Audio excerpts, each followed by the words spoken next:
Welcome back to the Game Addicts Podcast, the show where we talk about the modern and retro video games that we play and collect.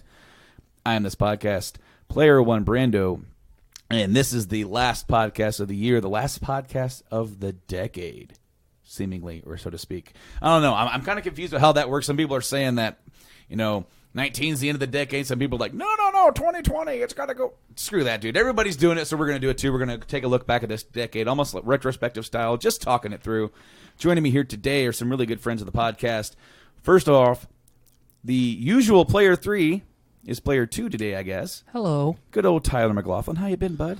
I am a tired, thick boy. Yeah, man. You've been working. I've been off, so I've been having some good relaxation. Because you've had your time off, that means I got to work extra. Yes. Unfortunately, that's kind of what it means now, doesn't it? It's like at least for the foreseeable future.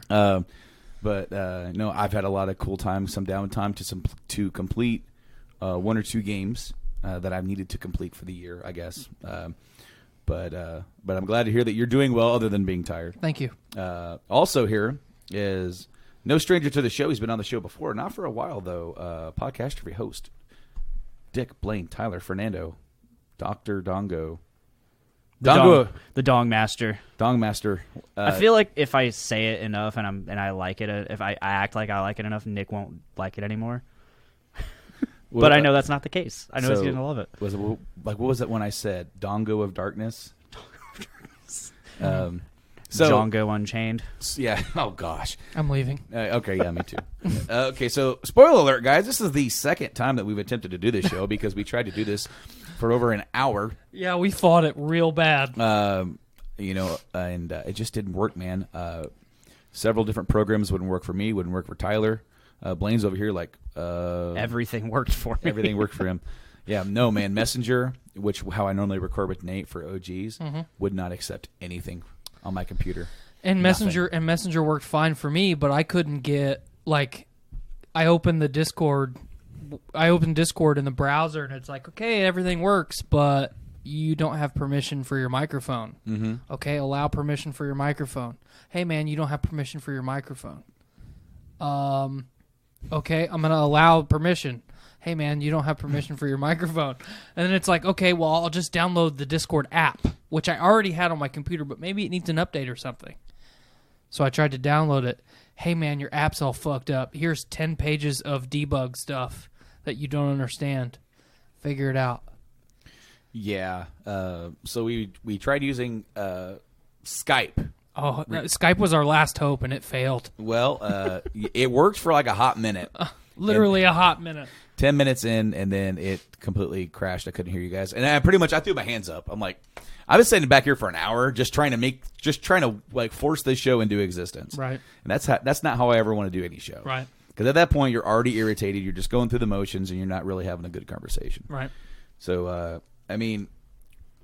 we have a couple different layers of the show here today because, of course, we're going to be talking about the whole decade in gaming as a whole because we've seen the launch of new consoles.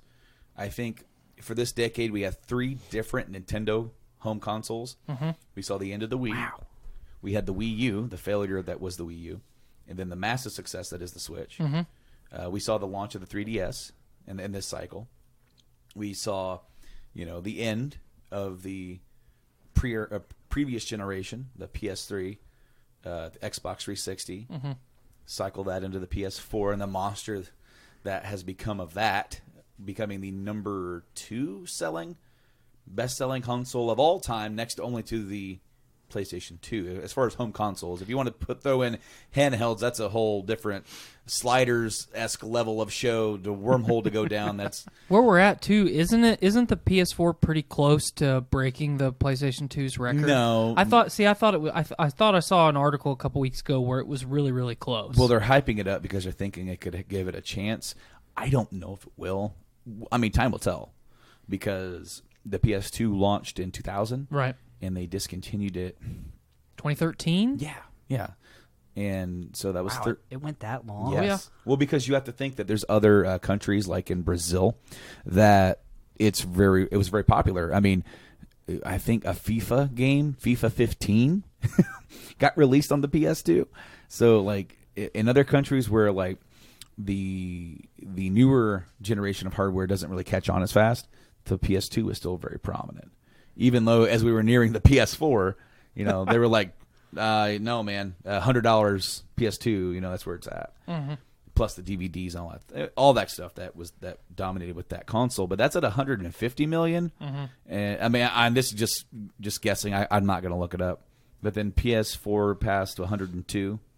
I mean, it's in the triple digits, so it's going. Wow. And we'll have to see how much of a legacy console the PS4 will be because now, as we're talking with the end of this decade, we are nearing the launch of another generation of gaming with the PS5 and the Xbox. I think with the launch of the PS5, if it's as backwards compatible as we all hope it'll be, that's probably going to be the killer of the previous consoles, because people kept getting the previous consoles or keeping their previous consoles because of the non-backwards compatibility.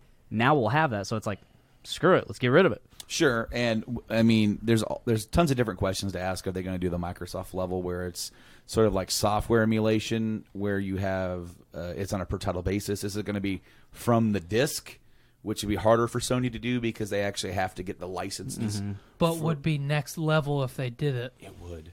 It really would. And the big issue is trying to do that, trying to hype up what this system can do, with its trying to eliminate load times, right? Mm-hmm. And still keep it affordable. That is I don't want to be in that boardroom making decisions. Well, and you're talking about eliminating load times and all kinds of things like that. I'm the only person at the table that purchased the newest console of this decade, the Stadia, the Google Stadia.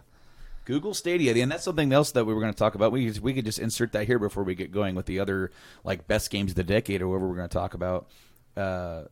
You got Stadia. Yep, I pre-ordered. I am a Stadia founder. The Founders Edition, that's right. Mm-hmm. It launched with what?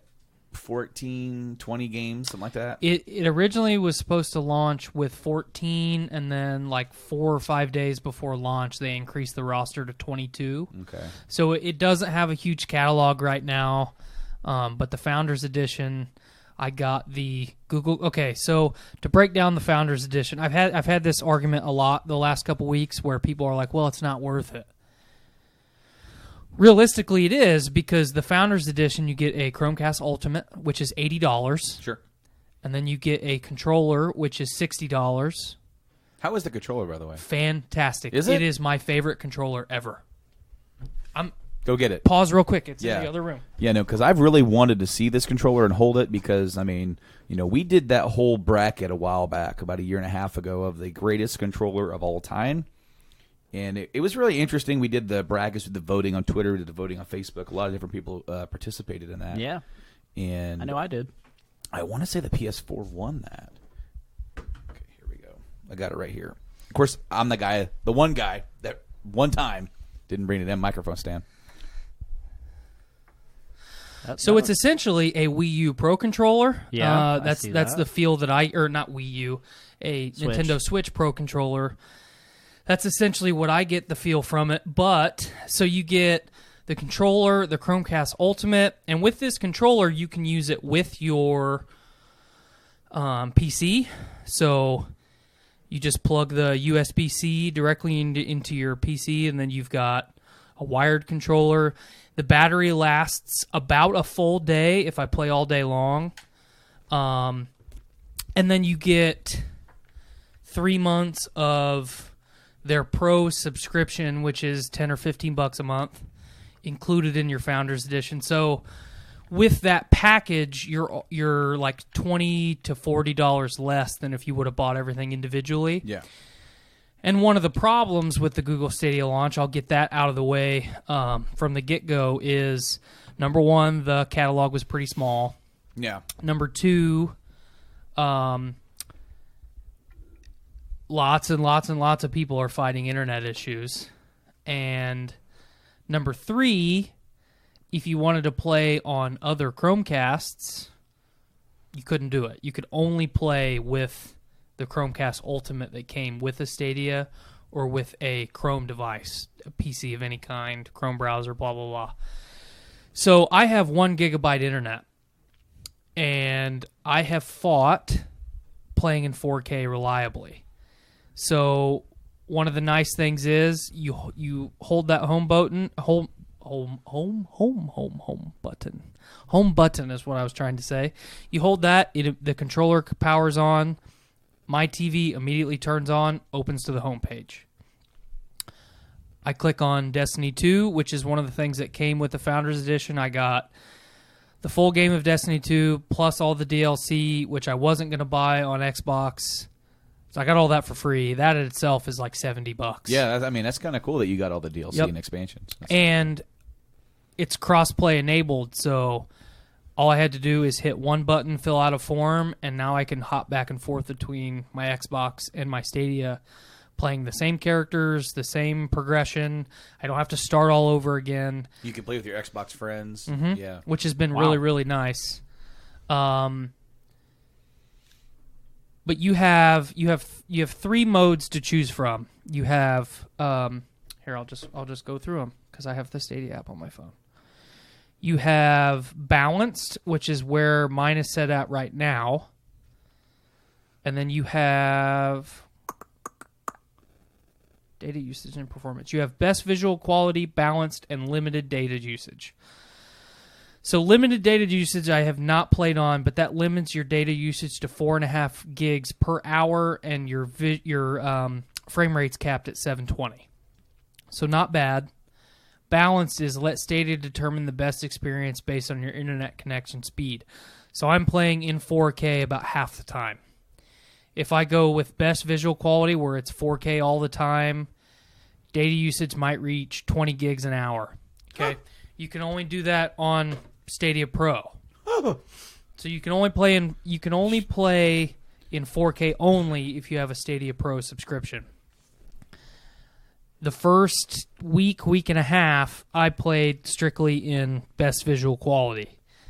And then when I figured out peak bandwidth times and stuff like that, when I speed test my MetroNet internet through speed tests, I'm getting 700 to 800 download, 200 to 400 upload. It varies like it always does. Google has its own speed test that you have to use to judge your Stadia connection on that. So my Chromecast Ultimate in that room is hardwired into my router with a Cat6 Ethernet cable. So that's the fastest you can get. I mean, there's like Cat 8 now, but they're like $70, and my router can't push bandwidth that fast anyway. So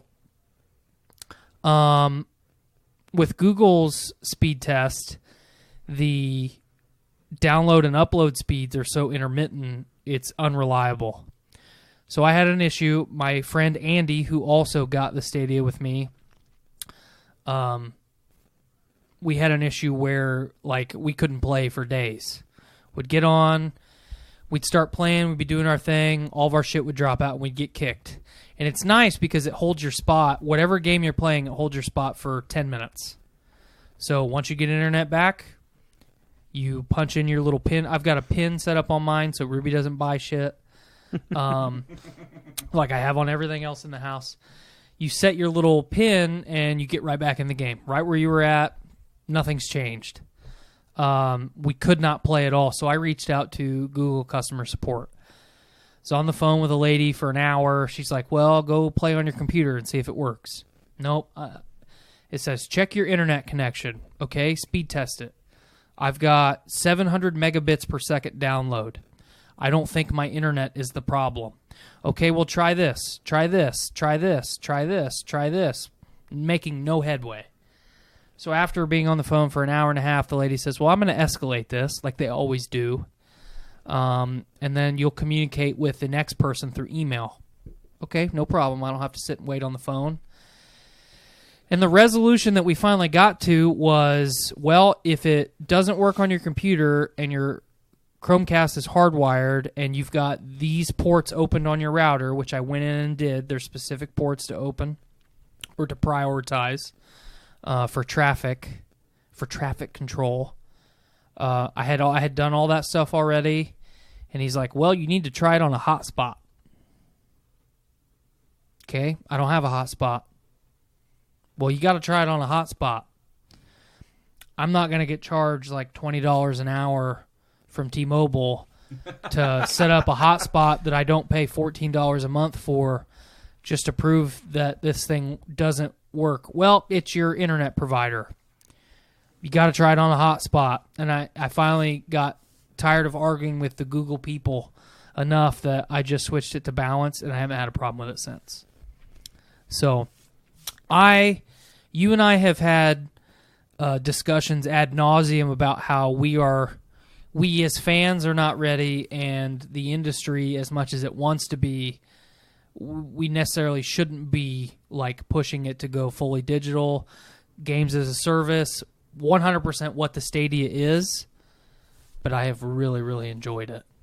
To sit down, to get home from work, sit down on my couch, hit this button and start playing my game without waiting ever is pretty fantastic. So that's my little soapbox on the Stadia.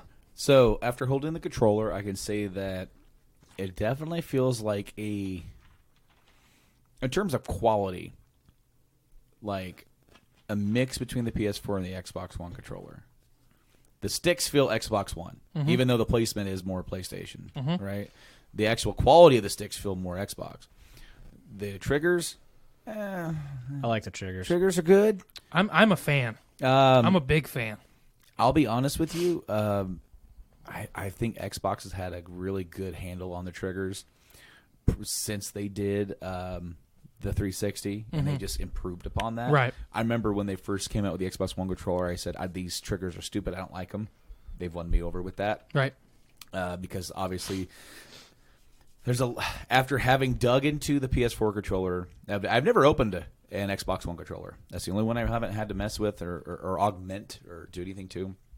The PS4 controllers, I put Xbox One sticks in there because I got tired of my thumb slipping off the crappy. They've actually improved it a little bit, but the original controllers, when they came out, they did not have very good grips. Right. Your shoulder buttons on there, they feel more PlayStation 4-y. The face buttons, what is on there? A, B, X, Y. A, B, X, Y. Same placement as the Xbox. They feel a little mushy to me, but still okay. Still okay. And, of course, that's all the membrane like underneath. Right. D-pad, though, I'm going to have to be honest with you. It's got more of the it's got like the secondary face button feel, almost like the Switch button feel, where there are more buttons, and if you're going to play like a fighter on there, I don't really feel like it's going to be that great. Yeah, and that's one thing that I haven't had a lot of interaction with as far as this controller is using the D-pad, because the games that I've played, the two games that I've played, Destiny 2 and Farming Simulator 19. Oh, sure. Oh, yeah. I'm a fucking Stadia founder. You best believe I'm playing Farming Simulator. But one of my biggest complaints as far as the controller goes, pretty much Brandon hit the nail on the head with his critique of the controller. I think I like the sticks a little bit more than you do. Just overall, I'm not having a lot of slippage. You know, this little bit of texture that's on the outside, I'm sure is going to rub off. Well, and see that I feel like it's a step down from the Xbox One stick, but it's a step up from the PS4 stick. It's somewhere in the middle. It's not a bad controller feeling wise, but I do feel like that D-pad. If you're going to play like a 2D platformer, if they ever get any on there, like your Raymans or anything like that, you're definitely gonna like that D-pad is not necessarily. I don't feel like it's going to be a great D-pad, right? Overall. it's definitely a good start, and they could definitely improve upon it. One of my biggest complaints is you've got 5 buttons in the center of the controller. So you've got the home button, which turns it on and off. It's your open your menu, do all that shit. This is your start button, essentially. This is your select button. This is your Google Assistant button, which is not active yet because the couple conversations that I've had with Google customer support people and like Reddit conversations on the internet is this is basically still Google Stadia beta. That was the whole premise of the Founders Edition. Sure. Get the people that are interested in it, get them to basically play test it for us, and then we'll make improvements where we need to a little bit on down the line. So the Google Assistant button does not work. I hit that fucking button all the time. This button. Capture? It's a capture button. So I'm playing along, and Andy and I will be having a conversation, and I'll go to hit start, and I'll hit the fucking capture button, and I'll say, I just took a screenshot. He'll be talking again. I'll go to hit it again. I just took a screenshot. So we will be deep conversation, talking Destiny lore, fucking doing a raid or something like that. I just took a screenshot.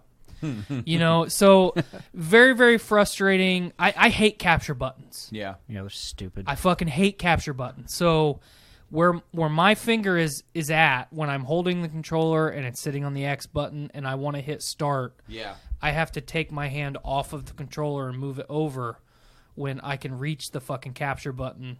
So if these two buttons were switched, I wouldn't have as much of a problem as I do. And probably the same goes for the Google Assistant button that I hit every 3 fucking seconds. And it says, Google Assistant, this feature is not activated yet on Stadia. For more information, go to this website. That comes across your screen on your TV while you're playing. And you can't see what's behind it because it's telling you about how Google Assistant isn't active. But I am very, very happy. I was not very optimistic. There's things that I like. There's things that I don't like. I like that I can use any headset I want. So every time I've bought a console, I've had to buy a specific headset for that console because I wasn't going to spend $200 to $300 on a headset that is universal. So I've got a Turtle Beach for my Xbox. I've got a Turtle Beach for my PlayStation. My PlayStation 1, they don't even manufacture anymore, so I've got to baby that thing because I fucking like it. I use my Xbox headset on that. That's awesome. The Party Chat, their system for Party Chat is very user-friendly. The audio is not very, very loud. I've got it maxed. I've got game volume turned down just so I can hear people to talk. I think that will be improved the more people that play it because there are not a lot of people on the Google Stadia servers. I mean, there is a decent amount, but it's a drop in the bucket compared to the people that are playing their PlayStations and their Xboxes in the evening. So definitely a step up as far as the Nintendo Switch, where you have to download an app and then talk through your cell phone. But I think as Google's first attempt into, how do I want to articulate? Basically, Google being the first one to the party for what is coming next from Sony, from Xbox, from Nintendo. This is the future. This is what we are all going to get into. I think it is very well done for a first draft. Obviously, Andy and I were talking about this the other day. I am still going to buy an Xbox. Yeah. I am still going to buy a PlayStation, and I'm going to buy Nintendo's next console too, because there's exclusives that it does not have that I'm going to miss out on if I don't. So the big reason why I got the Stadia is because Baldur's Gate 3, that is the only console that's announced for. PC and Stadia. That's it. I'm not going to wait 3 years to play Baldur's Gate 3 just so I can play it on my Xbox or my PlayStation. Yeah. And obviously I don't know that's how long it's going to take, but that is a game that I want to play right out of the gate. And if I can do it with no load times and hit that button and go, I think that's worth the little bit of investment that I've had, because it only cost me $150. Right. You know, the new Xbox is going to cost what, almost $600? We'll Probably, definitely see. yeah. And of course, the new Xbox is going to be called Xbox. Yes. Just Xbox. Yes. Wait, what? The computer tower. Have you not heard that one yet? No, I thought it was a Series X. Okay, no, that's just that one. Oh. Apparently, there's going to be multiple different versions of the Xbox that you can buy, and there's going to be different series, but the overall console is called Xbox. Mm-hmm. So imagine this, and I stole this from online. I saw this. Somebody wrote this up, and I just cracked up. Next holiday season, a knowing parent, goes to Best Buy. Yeah, I need one of those Xbox X's. Okay, do you want the Xbox One X? Yeah, that one. Or do you want the Xbox Series X? It's the Xbox X. The X one. The Xbox? Yes. Xbox One X. Yeah, that one. Or is it the new one, the Series X? It's the X one. The One X? Yes.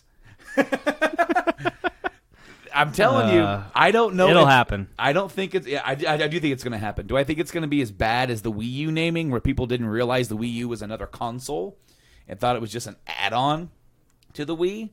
People thought it was a tablet add-on to the Wii. Yeah. Interesting. And it really hurt it. Hopefully, they can get their marketing in on that. Yeah, and I think that's with everything that Xbox has done with Game Pass Ultimate and the backwards compatibility and Phil Spencer, I think that they will have the marketing in play to not blunder again, because as a brand, they know they cannot afford to blunder again.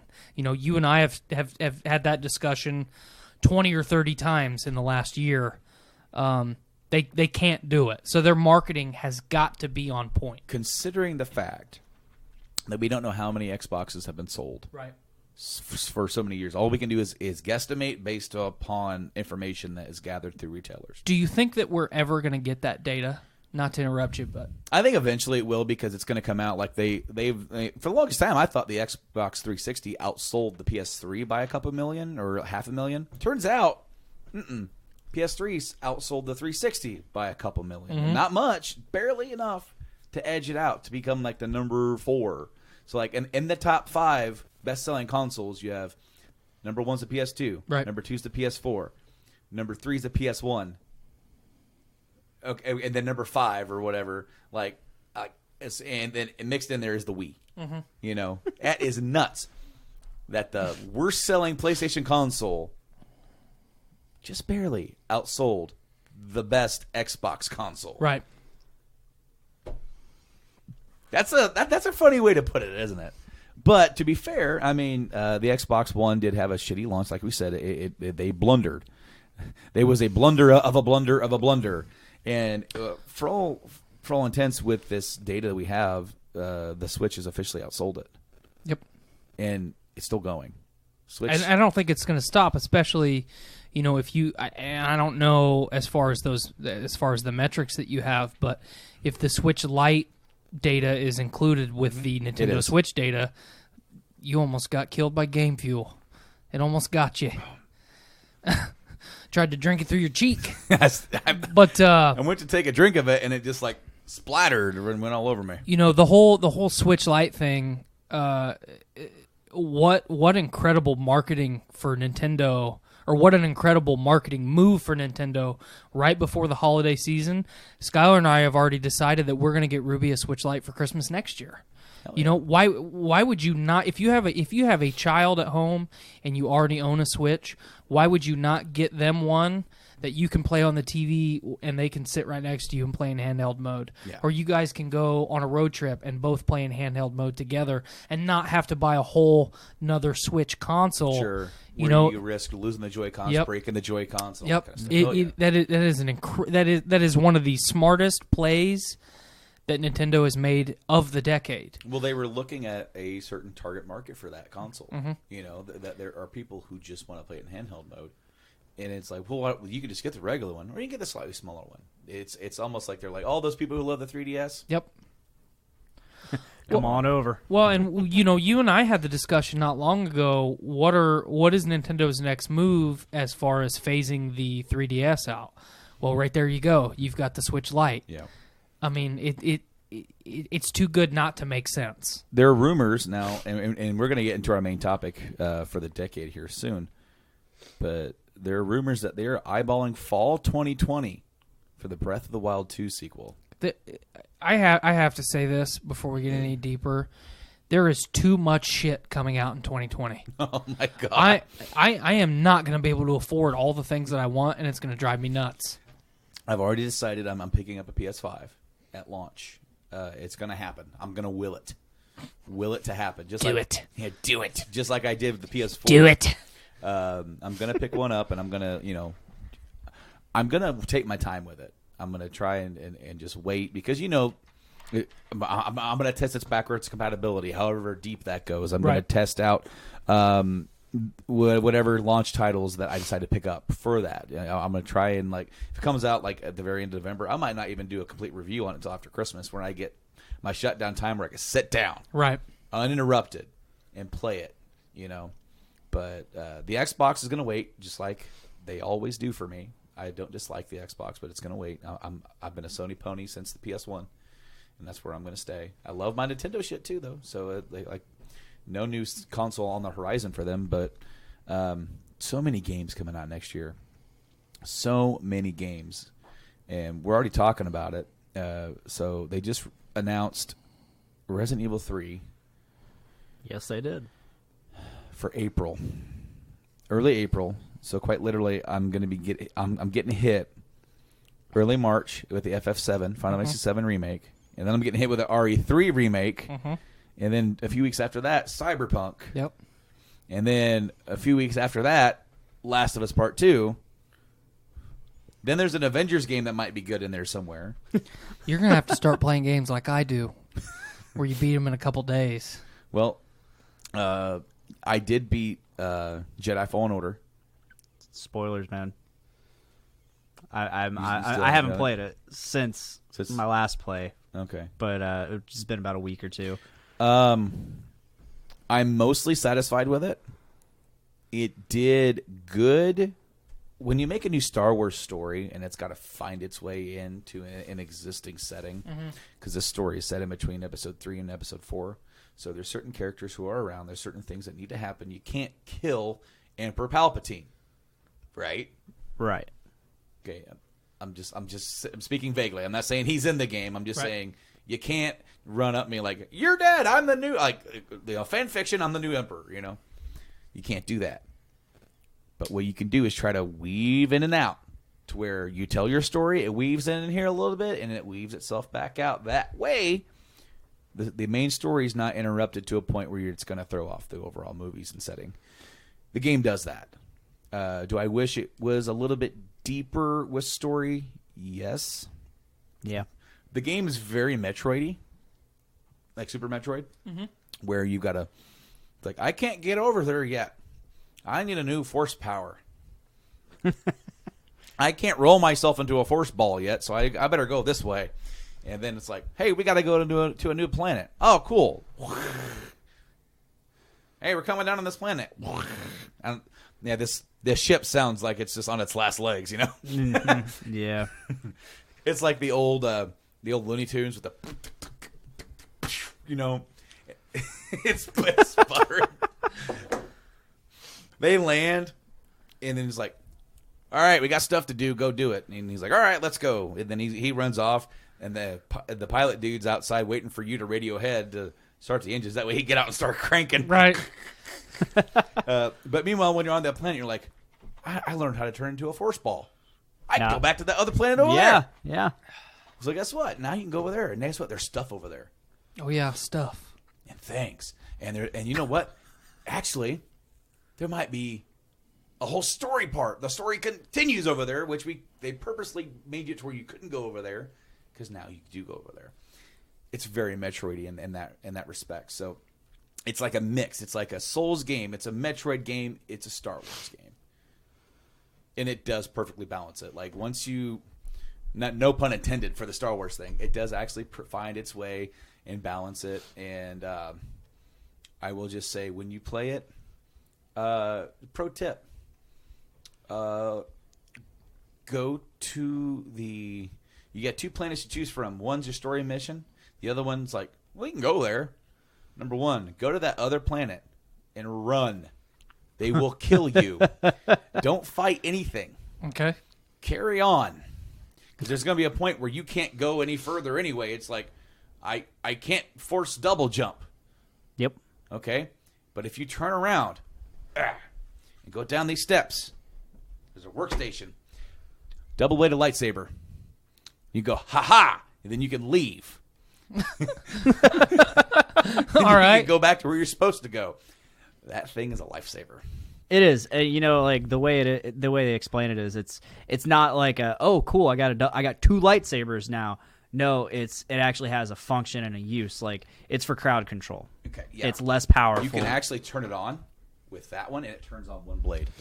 If you press that button, both blades. Cool. There's even a button for you to be fighting with one blade where you hold down the X button or whatever, and then he will fucking pull both of them out, and then now it's activated for both. It works it into the combat. Yep. Minor spoiler alert. Minor, because it just enhances the lightsaber. He puts 2 of them together, and then he can separate them. I've seen that. And it's awesome. Yep. And it breaks defenses. I just got that. Can you fight with? breaks Can you fight with 2 of them at a time all the time? No. No, because once you do that, he'll put them back together. And that bummed me out so much. You just want to play fucking Force Unleashed. No. Yeah. No. Yeah. See, this game harkens back a little bit to Yeah. that-ish, but it's not. It doesn't let you go full bore, because it kind of reminds you, you're just a dude. You're a dude with some force powers. You're a dude. Yeah. But no, the game was very solid. Very solid. How do you feel about, when we attempted to do this earlier in the week? I talked about how happy I was that Respawn was able to do because I haven't played it yet, but talking to everyone that has, without being spoiled about the game, I am really, really happy that Respawn made a good Star Wars game when EA has not made a good Star Wars game in a decade. Yeah. Oh, yeah. Since they've had it. Now, I will say they've done a lot, admittedly, to right the ship for Battlefront 2. Instead of just pushing it off the side and making something else, from everybody who's like, they just re-reviewed it now for this year. And it's like an 8-something now. It's like, it had to climb its way back up. That's basically how the first one launched, though, too, and they did the same thing there. But see, the difference is that for this one, they didn't go on to develop the next one. They just said, nope, we're sticking with this one. We're going to make it better. Right. And I think that was the right move. Because then you had this other game, which I will admit, I was not completely sold on Fallen Order. I was halfway sold. Like, I have to wait until I hear what people say about this before I even go spend $60 on this. Because I don't trust EA.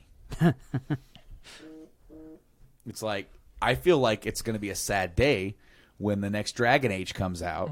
Don't. Okay. Or the next Mass Effect. And my gut reaction is, yes! And then it's like, but. Yeah. Because I don't want to be one of those guys that spends the $60 and gets bit by a franchise I hold dear. Remember that, and I don't mean to reopen old wounds, but remember that time this game, Mass Effect Andromeda, dropped, and we loved it, and reviewers played an hour of the game and then shit on it, and then our franchise got shut down because EA doesn't know how to manage IP, and then we got Anthem because it was supposed to be better than Andromeda, and it wasn't. So, Respawn not only made Titanfall 2 one of the most underappreciated games of last year. I actually just bought that. Did you? Yeah. It's on PlayStation Plus for free. For free, yeah. Yes. Yeah. For until January. So first Tuesday, January, you won't be able to get it. So if you want to get it. Did you buy it or did you get that? No, I don't have Plus anymore. Okay. There's no reason for me to have Plus. It literally, I don't play any of the games that I get for free. So, and I don't play online.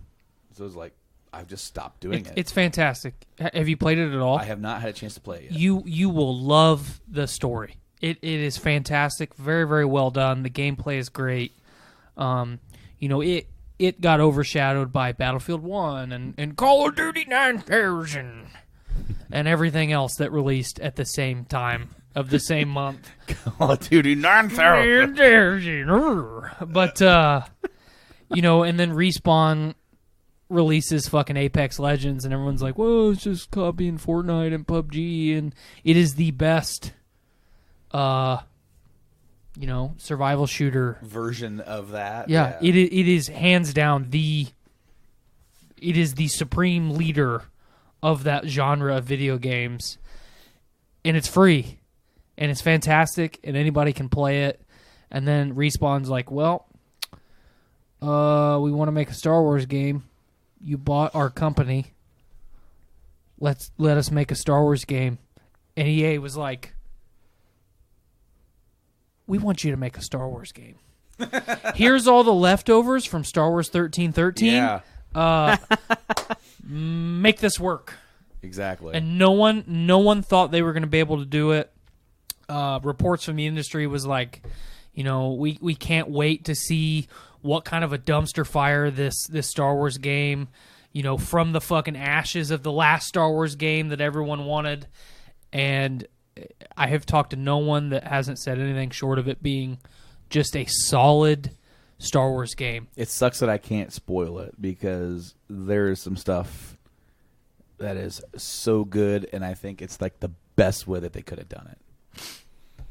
Well, I'm probably going to buy it this weekend. Okay. So, I got two. Not to go back in time in the podcast here, but I got 2 video games for Christmas. I asked for about 10. I got 2. I got Sekiro, Shadows Die Twice, Game of the Year. Game of the Year, Game Award, yeah. Yep. Super pumped to play that. I also got Code Vein, a game that I've been looking forward to for years. Yeah. Another Souls-esque game. It is still on sale. Jedi Fallen Order is still on sale right From? now. Target and Best Buy for $45. Cool. I'll swing over to Target tomorrow and And buy that's it. for the base edition. Of course, they have the deluxe one that gives you some few extra things. It's mostly cosmetic, I'm pretty sure. I don't know if they're going to do DLC. I imagine they will. It's going to be pretty easy for them to tack on a planet. Cool. To do bonus stuff. But everything that you get in chests, it's all cosmetic. Oh, yeah. It's different. There's a few things, like you get extra stim packs. How many stim packs do you have? 6. 6?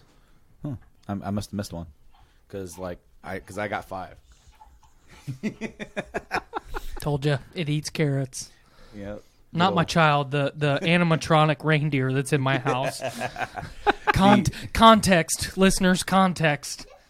I see you've got some stuff. Go got with some mommy. shishes, some goldfish, and chicken biscuits. Bringing me some snacks. Sorry, folks. Oh, hey. You know what? I've got a 4-year-old, and he would bust. He busts in on this show all the time, and I've literally had to take a segment and edit it down because he wouldn't leave. He wouldn't leave. Speaking of the deluxe version, we need to talk about this. This is where we lost the show the first Yeah. time we tried it. Go ahead and tell the story. When I pre-ordered the game, I asked, I was like, is there like a collector's edition deluxe? Oh, there's this one with the figure for $80. I'm like, $80? That's not bad for like a game and a figure, like a deluxe edition. Figure? Yeah. A figure? A figure. How you figure? And so, like, I figured it was going to be like I figured it was going to be did I make that same joke last time, too? I don't think so. I don't know. Oh, man. You probably didn't. Unintentional joke. I assumed it was going to be like a statue or something of the main character, like you typically get in a collector's edition or something. Right. So, the night before it releases, I go to the 9 p.m. release night, whatever. I'm really glad they don't do those at midnight anymore. Yeah, me too. 9 p.m. just makes sense. It's so much better. So I go in, I go to finalize my order, and they ask me if I want to upgrade for $10 to the digital deluxe. And I'm like, whatever, I'm already getting the deluxe version. So that's what I said to him. I was like, don't I already get the deluxe edition? They're like, oh yeah, you got the figure. Okay, cool. That's all I needed to hear. Wait in line. It goes through. they hand me a standard copy of the game and a Star Wars Black Series figure of a Purge Trooper and send me on my way. And I'm like, oh. I'm assuming this figure costs $20 because, yeah, I was not happy about that. I would have got my money back. You were deceived. I would have taken the standard edition of the game, and I would have shoved the Star Wars Black Series edition of the Purge Trooper right up their ass. I still have it. Still in the box. Because it's not like you can. It's not like they give you like the second sister figure, which would have been kind of cool. That would have been awesome. You know, or even Cal. Second sister's awesome. Can you imagine getting a Cal figure with little BD? Yeah. Let me just say, BD's awesome. I like BD, and I like the fact that they got the dude who did all the original R2-D2 noises to make his noises. Fuck yeah. Because that actually gives him character. I dig it. Sweet tits. This isn't a spoiler. I mean, I guess it is. Do it. Go for it. They set it up to where there could be more. Cool. Oh. Yeah. Good to hear. Cool. Yeah. Good to hear. Like, basically, when you start off, you got your ship, right? Mm-hmm. And you got your pilot dude. You got this other chick that's helping you out. You got your main dude. You get another person. Right? Already? Yeah.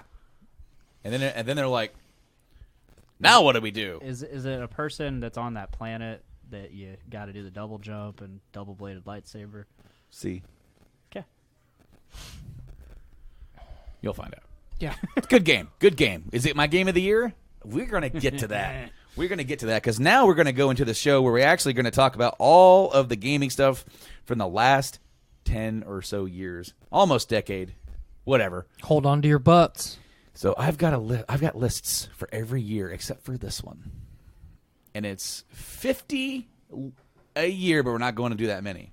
Wow. Not going to do that many. Wow. You have lists of games that you've completed. Wow. Or at least played. Some of your favorites. I have a list of games I've completed in roughly in the order that I played them. Okay. From So there's 2010 like now. 3 games. Because Monster Hunter. Blaine doesn't complete games. I have a total of 37 and a total finish 21. I should have done this because like I've obviously played way more games than Blaine. Probably more than me, too. Probably. I didn't include a few games because I played them for like 20 minutes and I never touched them again. Like Ark Survival Evolved. I never even touched that. I think I sold it. There was a dude at work who was obsessed with that game. Ugh, who was that? Jared. Oh, really? Oh, he was trying to get me to play it. Mine has a kickstand too. Yeah. So there was a game that came out in 2010. We're going to start in good old year. Does Blaine have a kickstand too? We're all Oh kickstand my buddies. god, I'm hard. Yours fell. Because I pushed it. But number 15 on this Wired list for the best games ever released in 2010 is a game called Death Spank. All right. Solid. 360, PS3, and PC. Solid. Now, 2010 came in hard because right in January came my game of the year, and same with Tyler. I do assume My game of the decade. Yeah, I mean, again, I've got some contenders for that because. I mean, there's a difference between like what is like most successful, biggest game of all time, or it's personal preference. But that's Mass Effect 2. Mass Effect is a series that both Tyler and I hold near and dear to our hearts, and Mass Effect 2 was the very first game I ever pre-ordered. Really? Yes.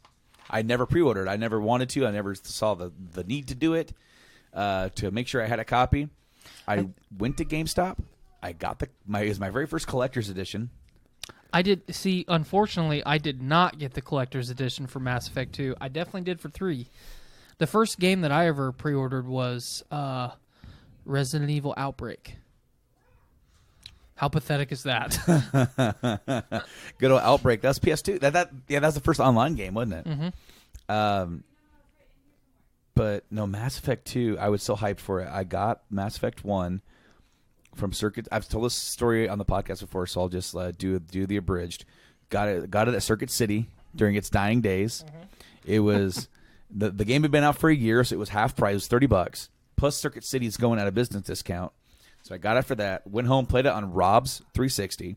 I killed his 360 playing this game. I know I did. Even if you could argue it was us playing Gears all the time, was me playing Mass Effect the entire time. He was at work because we were on separate shifts, and that Xbox would turn off when I would go to bed. A few hours, it would turn back on when he would get home. I helped kill that Xbox. It red ringed, and I ended up buying my own just so I could play, because at the time it was exclusive, right? Right. Microsoft helped fit the bill for Mass Effect, just like they had done kind of for Jade Empire as well. And, of course, they also had the deal for Knights of the Old Republic, the other game that BioWare made that really got me into BioWare. And, of course, that's Star Wars. I mean, come on, overarching. Like, we spent like an hour before the show even started talking about the new Star Wars movie. Oh, yeah, we did. Just to get it out of our system. But I was so hyped for Mass Effect 2. So freaking hyped. I remember picking it up from work on the way home. I was still temporary. It had snowed. It took me 2 hours to get to play the game because I had to install both discs because I'm not going to red ring my console. Right. Even though my console was a newer console, which didn't red ring. You got to be proactive. But it wasn't the Slim. It was like the version that they released before the Slim, a year before the Slim, but they were better made. So like the black one or the Elite? It was the Elite. Yeah. Yeah, like they were better made. But I also had the Dr. Pepper codes that I had to put in. Fuck yeah. To get my free DLC stuff, my cool visors and all that stuff I never wore. I had to get all that stuff put in. I remember that was the very second time I ever got home, and I told my wife to leave me alone. Do not interrupt me. Wes wanted to play it too. He wanted to play it when I went to bed. I told him no. Mass Effect 2 is 2 discs. It's one of the weird games where you start disc 1, you do the first quarter, and then you go to disc 2, and then for the last mission you go back to disc 1. Yeah. So Be gone, thought. So you bounce, right? So I told Wes, when I get to disc 2, you can start disc 1. When I need it back, I need it back. And you're going to save. You're going to hand it back to me. And you're going to fuck off. Be gone. Because he, inadvertently, he didn't do this on purpose. He wasn't malicious by this. It was just the fact that we all lived in the same trailer, shared space. He played. Rob got tired of him playing in his room, so he had to play in the living room, which is where the shared space really was. I got spoiled for Arkham Asylum. I got spoiled for Infamous. All these big games I wanted to play, I just saw big key moments and went, because when you get spoiled, you just kind of get deflated. Right. I know I do, but. I'm like, this is Mass Effect. Both me and him like it, but I'm not going to let him. I'm not going to see it unless I'm playing it. I'm not seeing it. Right. Unless I've already seen it. Yeah. And that's what happened. I got to disc 1, or the final mission. I walked out, poked him on the shoulder. I need that disc back. He goes, all right, it'll just be a little bit. I'm like, I saw where he was, knew how long he had. I said, when you finish this mission, taking it back. I took it back, beat the game, came out and handed it to him. I said, enjoy. And then I let him finish it before I touched it. Again, for another playthrough. But Mass Effect 2 is the best game in the entire series, without a doubt, because it is the Empire Strikes Back syndrome. Oh, yeah. Not so much that the good guys lose, but it is the world building. It's the character building. You get to find out so much more about this galaxy. And that's exactly what they did with Empire. They didn't have to tell you who Luke Skywalker was. You knew. But it was like, now you get to know more about him. You get to know more deep in the character relations with all this. And they throw in new characters. They throw in Lando and Boba Fett. Except for Mass Effect 2, you actually have time to sit back and get to know who Boba Fett is. It's like, oh, cool, here's a badass assassin who's dying. He's on my ship. He's going to join me. And he's very religious. He's a badass character. One of my favorite characters in the Mass Effect series gets introduced in 2. Zaid was one of my favorites. Zaid is you know what's funny? He grew on me. I didn't like him at first because I just thought he was very kind of like plain badassery. Every time I replay Mass Effect 2 now, when I get to Omega, I immediately walk out, grab Zaid, walk back in my ship, walk back out again. So that way you can have him in your party? I have to have Zaid in Omega. Have to. So, Thane, Thane is one of my favorite characters. What's funny is I'm playing through the games for our YouTube channel, and I actually just completed the mission where I got Thane, and that was back in September, so I still remember that. But no, that was also there's a lot of games that released in 2010. I'm not going to go through all of them. I mean, I could probably go through mine because it's so short. Well, you have the full decade of your stuff, right? I do, but I can recognize where things. Okay. Like what? Because I remember what year. Okay. Yeah. Go for it there. First. Do it. She's got a lightsaber. She's got Darth Vader's lightsaber. Nice.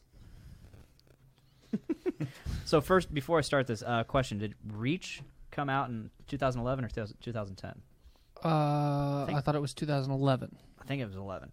So, starting, I'm pretty sure this is in order. I played God of War 3, Force Unleashed 2, Bulletstorm. 2010 for Reach. So September. Halo Reach. Monster Hunter Tri for the Wii. Sure. Pokemon Soul Silver, Pokemon White, and Guitar Hero Warriors of Rock. That was all in that 1 year. That was all in that 1 year. That's like the most games you ever played in 1 year. There's still more. Oh, okay. Possibly. It's a contender. So, not one of my favorite games, but Minecraft did release in 2010. Huge game. Yeah. Huge. Also, like Fallout New Vegas, came out, made by Obsidian. I'd have to go with, if I'm going to have to pick a favorite of those games that I just read, it'd probably be Halo Reach or Pokemon White.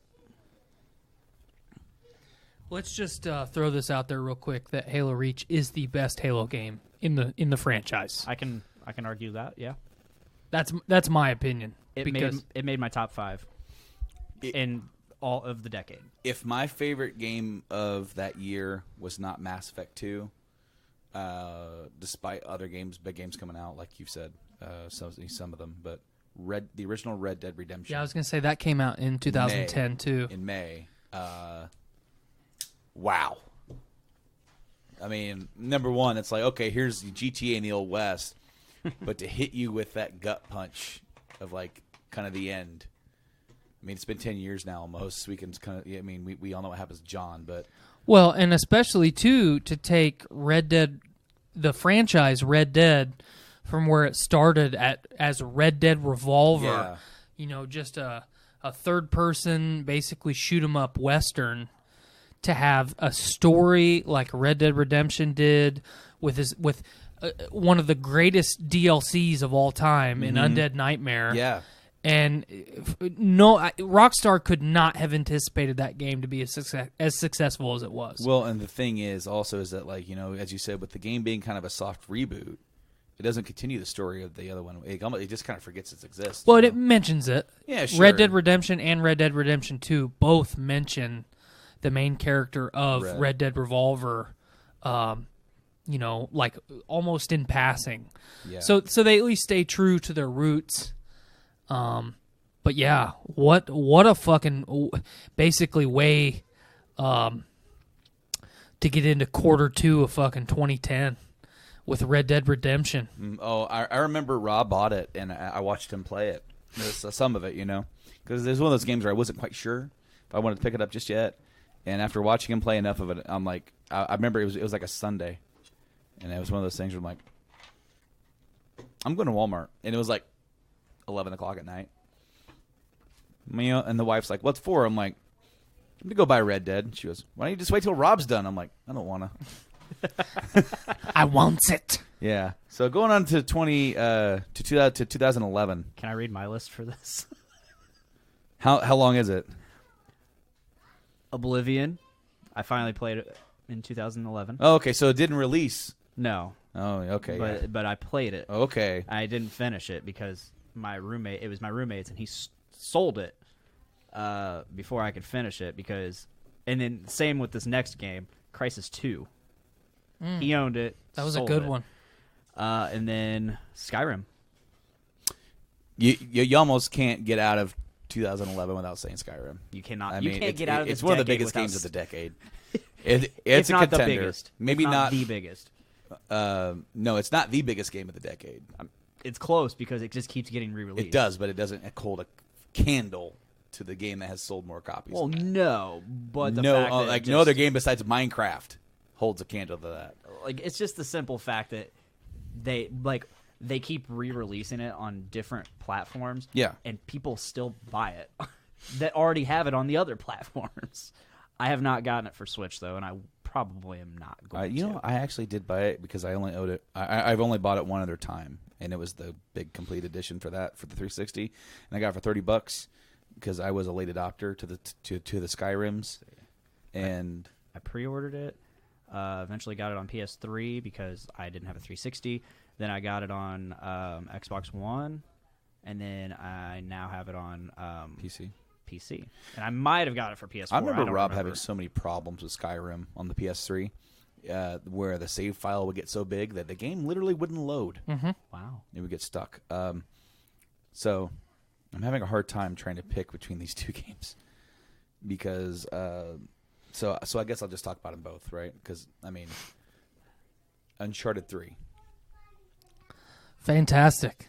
Now, I have long since said 4 has now become my favorite in the series.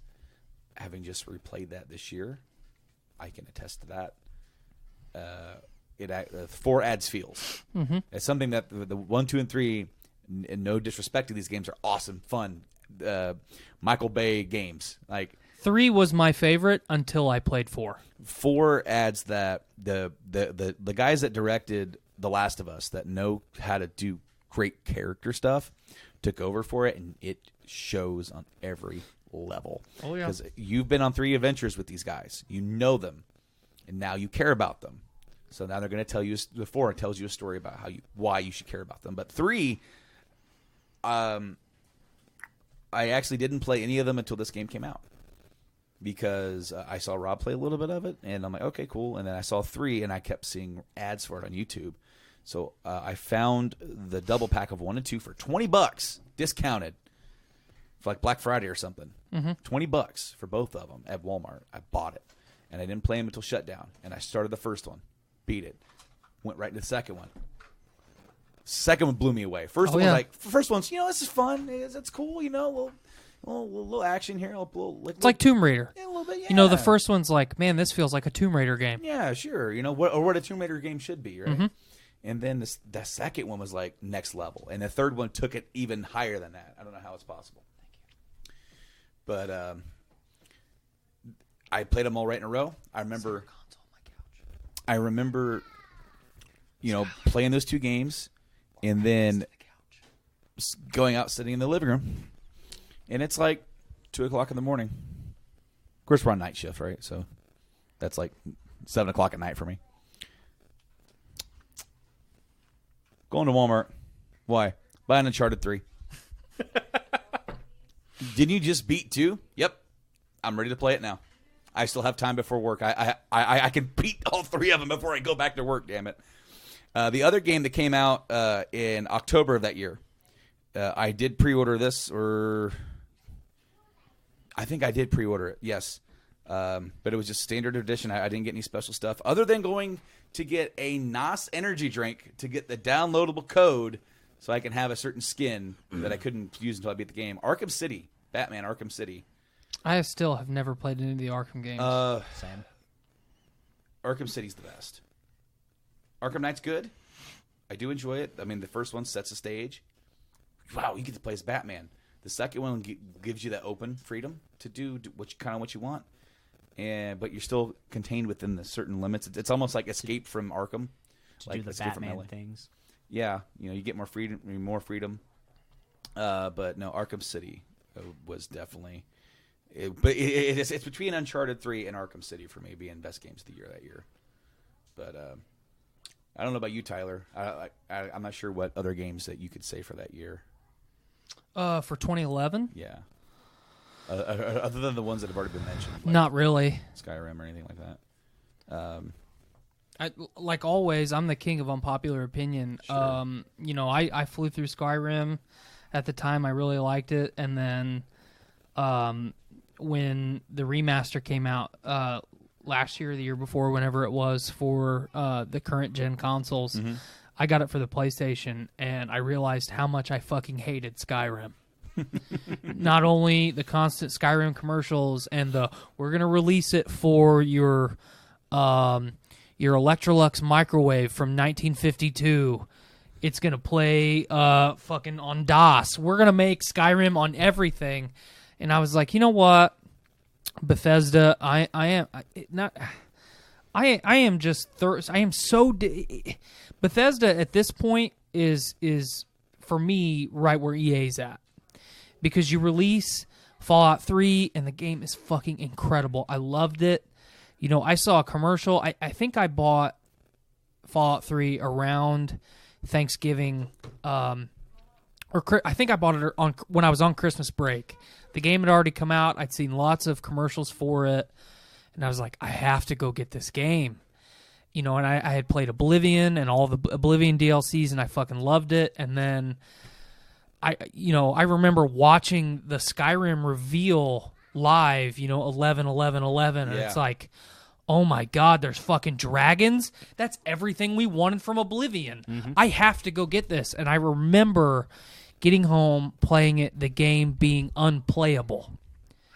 I'm playing it on 360. There were so many bugs, I could not play it. See, I didn't run into any bugs for a while. I fought it real hard, and I don't know if it was just my copy or the things that I was trying to do at that point in the game, but it made me think about, like, every time a Fallout 3 DLC would release, the DLCs would be so buggy for weeks that you couldn't play them, and it's like, man, I love these games, but why do I have to wait so long to play them?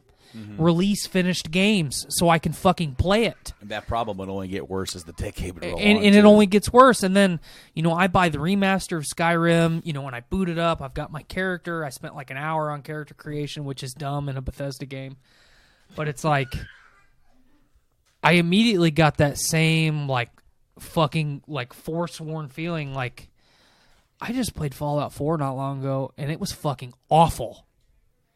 And now I'm playing this shit again? I'll just fucking play Oblivion on my Xbox and have fun.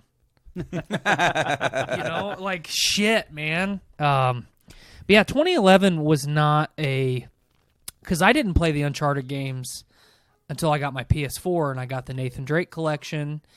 And Uncharted 4, I bought them both the same day. And I fucking back-to-backed them just like you did with the first 3 Uncharted games. And, if I could have played Uncharted in 2011, like, yeah, man, that would have been it for me at that time. So 2012 for me, a couple big games that year. Assassin's Creed 3. It's what got me to play the entire series. Yeah, same. Well, I went out and bought the whole series, and then by the time I got to 3, I didn't want to play it. I was so worn out because you play through 1. Okay, fine. You struggle through it. It's okay. It's got some good stuff in it. Yeah. Then you play the Ezio trilogy. It's amazing. Thought it was amazing. Then I get to 3, and I'm like, I'm not feeling this. So that story's to be continued. Far Cry 3 came out that year. The Borderlands 2 came out that year. And The Walking Dead Telltale. Mm-hmm. That was a shocker how much I enjoyed the first season of The Walking Dead Telltale. It was an emotional ride. Granted, all roads lead to Rome, right? So even though the decisions you make, it varies here, all roads do lead to the ending, which is fine. But that was Mass Effect 3's year. And it's freaking amazing in every way, right, until you get to the end. Where, here's the thing. I defended that ending. I have. They've improved upon it. And I still think it's not as bad as what people think.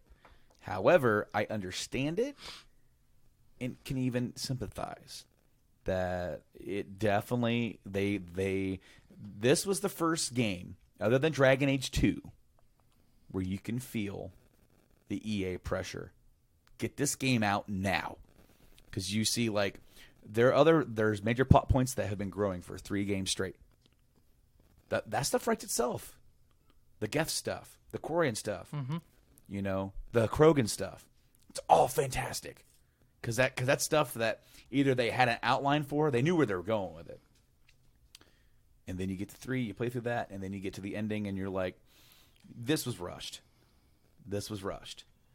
It plays fantastic. I pre-ordered it. I remember I took a half a week off of work just to go to a concert one day and then come home and play it for 2 days straight, going into the weekend. So I had 4 days in a row to play it. I beat it on Saturday night after putting 2 12-hour or 1 12-hour, 1 14-hour day into playing this game. Hell yeah. I loved it, and I can truly say that I didn't hate the ending, but it left me wondering, that was it. I did feel a little deflated. But 2012. Is there anything in 2012 that's Halo 4? We already talked about Halo Reach is the best. Yeah, so my 3 games of 2012 were Assassin's Creed 3, and Halo 4. I will say that I did play Assassin's Creed 2 for 2 hours, and then I got Assassin's Creed Revelation, and I played about 15 minutes of that because I just wanted to check it out. Mm-hmm. But I never got back around to going back to 2. I never played Brotherhood. Obviously, never finished Revelation. And then 3 came out, and I loved 3. And then, of course, not long after 3 comes out, Halo 4 comes out. So I had to stop playing 3 to play Halo 4. Halo 4 is my second favorite in the franchise. I guess I did play one more game after Halo 4, and that was Pokemon Black 2. And I hated that game. It's the first sequel of a Pokemon series where they stayed in the same region and kind of story, but it's the first sequel, and it sucked. Looking at some other games, there's a couple sleepers here that I just want to mention that I played that I really enjoyed. I don't know if I played them that year, but I did play them. Max Payne 3 was fun. Not as good as like the story of like the original, but still. Sleeping Dogs. I don't know if you guys ever played Sleeping Dogs. I did not play it. It is a not as good GTA clone. It is technically the third true crime game. If you guys ever played True Crime, yeah, I played both of them. It is the third true crime game. And it's fun. I just want to say that these games aren't best of the years. They're fun and they should be checked out. The other one I saw, come on, man, where were you? I just saw Spec Ops: The Line. I never played that. That is it comes across as a pretty typical cover shooter that you've already played, set in like a desert war zone, but it's got a deep story. I remember reading about it. I just never played it. Diablo 3 came out that year. Mm-hmm. If you guys like that game. I played it on the PS4. Never played it. But there, Witcher 2 came out that year. Played the shit out of that. Never played it. Journey came out that year. I'd probably get ransacked if I didn't just mention Journey. Journey is a different type of game. I don't know if you ever talked to Torres is the one that sold me on playing. I never even heard of that game. Journey came out from Sony. It was originally just digital only. You can get it on physical, and it is a game where there's no dialogue. You have to get to point A to point B, and it's like this. Are you in the afterlife? What are you doing? You can actually play with people online, and it doesn't tell you who you're playing with. Mm-hmm. Just randomly run into people, not who they are. And you can use each other's helps to get to different areas. And at the end of the game, it'll tell you in the credits who you played with. Interesting. And it's like it's an experience. I will say that it's more of an experience than like a true story-driven game. But for 2012. That was the year of sort of like I played the crap out of Mass Effect 3 multiplayer. That's the only multiplayer I've ever sunk any decent amount of time into. We played the crap out of that. The Geth Busters were real, damn it. Real quick, I do remember one game that I wanted to mention from 2011, Dead Space 2. Yeah, played the hell out of that. Yeah, Dead Space 2. I kind of completely forgot to mention that. Going into 2013. Oh boy, I actually had a decent year. 2013. I already know which one you're going to say because I see it already. Okay, so starting the year off, I played God of War Ascension, and then moving forward, I'd got a Wii U. Just for, Monster Hunter 3 Ultimate, which was Try from the Wii, Mm-hmm. but they added a shit ton more, and it was way better because it actually had a controller. And yeah, and then after that, GTA 5 and Assassin's Creed Black Flag. I would say my favorite game of that year was probably did I say Deadpool? No. Okay, Deadpool. My favorite game of the year was probably Black Flag. Best pirate game so far. Yeah, it is the best pirate game Amen. so far. 2013, we got the new PS4 and the Xbox One, so we had launch games for that. I would say on both they were pretty lackluster. Yeah. But in a weird turn of events, the first game that I'm going to mention that I see here is Guacamelee. Do you guys ever play that? Guacamelee is a Metroidvania style beat 'em up, Okay. and you play as a masked lucha libre. I've seen it on Game Pass. It and is then- fun. Okay. Let me just say, it's not the greatest game of the year, but it's just fun. It is fun, and it's got a lot of heart. Wind Waker HD came out the year. I remember picking that up. It's not really fair. It's a remake, but we would start being sorry, not a remake, a remaster. We would start seeing a lot more of that. Mm-hmm. What else did we get that year? No, not that one. No, never mind. Expansion. Far Cry 3 Blood Dragon. Never played it. Never played it? I It didn't is care. fun. I didn't care for Far Cry 3. Far Cry 3 Blood Dragon is nothing like the setting of Far Cry 3. It is like completely, let's have fun with this. I know I got something because you already said GTA 5, of course. Yeah. Boo. Persona 4 Golden. That's one of my games of the decade. If I had a top 10, Persona 4 Golden would be there. That is like, it was released for the PS Vita. It is a port / remaster of Persona 4 on the PS2, and it was the game that got me into that series. It's a fantastic game.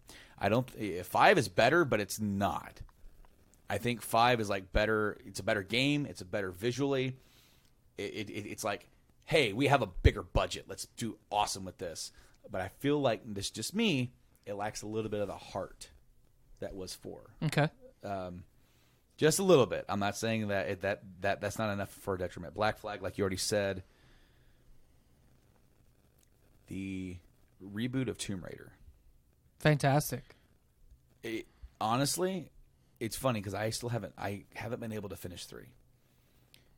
I have I downloaded it from Games Pass. Mm-hmm. And I have not started playing it yet because, much like one of the first times I was on Game Addicts, I am so far into my backlog right now, especially with how much I've played Destiny now that I've got the Stadia, and, with Christmas, I got 2 of my most wanted games of the last year, and then I'm going to pick up Fallen Order this weekend. I'm probably going to grab Octopath Traveler this weekend because that's, I have wanted Octopath Traveler since it came out, and now it's like, well, I'm working all this overtime. Yeah. Daddy better treat himself. So the first Tomb Raider is in my opinion, probably the best one that I played in. I haven't finished Shadow. Shadow. You like the first one better than the second one? I think so. I agree. Totally, 100% so. agree. I like the second one. My explanation to anybody that's asked me about it is it's more. Yes. I don't really feel like it was better. It was more. Yep. It almost felt like an expansion more than exactly a second game. But that was a surprise one for me. I picked that up. It cost me $10. Cool. Because it was a random. Because you know how PSN sometimes does it. Because I played on PS3 first. It was like, hey, guess what? This game that came out last month, it's $30 just for this weekend, and I had a $20 credit because I went in and. When I switched over all of my Mass Effect stuff to PS3 because I got rid of my 360 and rebought the trilogy and rebought all the DLC because I'm an idiot. They were doing a deal with it's like you spend $50, get $10 back. Well, I spent $100 getting everything back, and I bought a few other things too for Taxmas that year. So I had $20 just sitting in there because I didn't know what to buy, and I took $20 off of $30. Got Tomb Raider for $10. Best cool. $10 I've ever spent online. Nice. And I just had to buy it. The top 3 games of that year, we already said GTA 5. That's the most successful game of the decade, by far. I don't really think that we could say anything else more to that. Microtransactions. That's the only other thing we can say.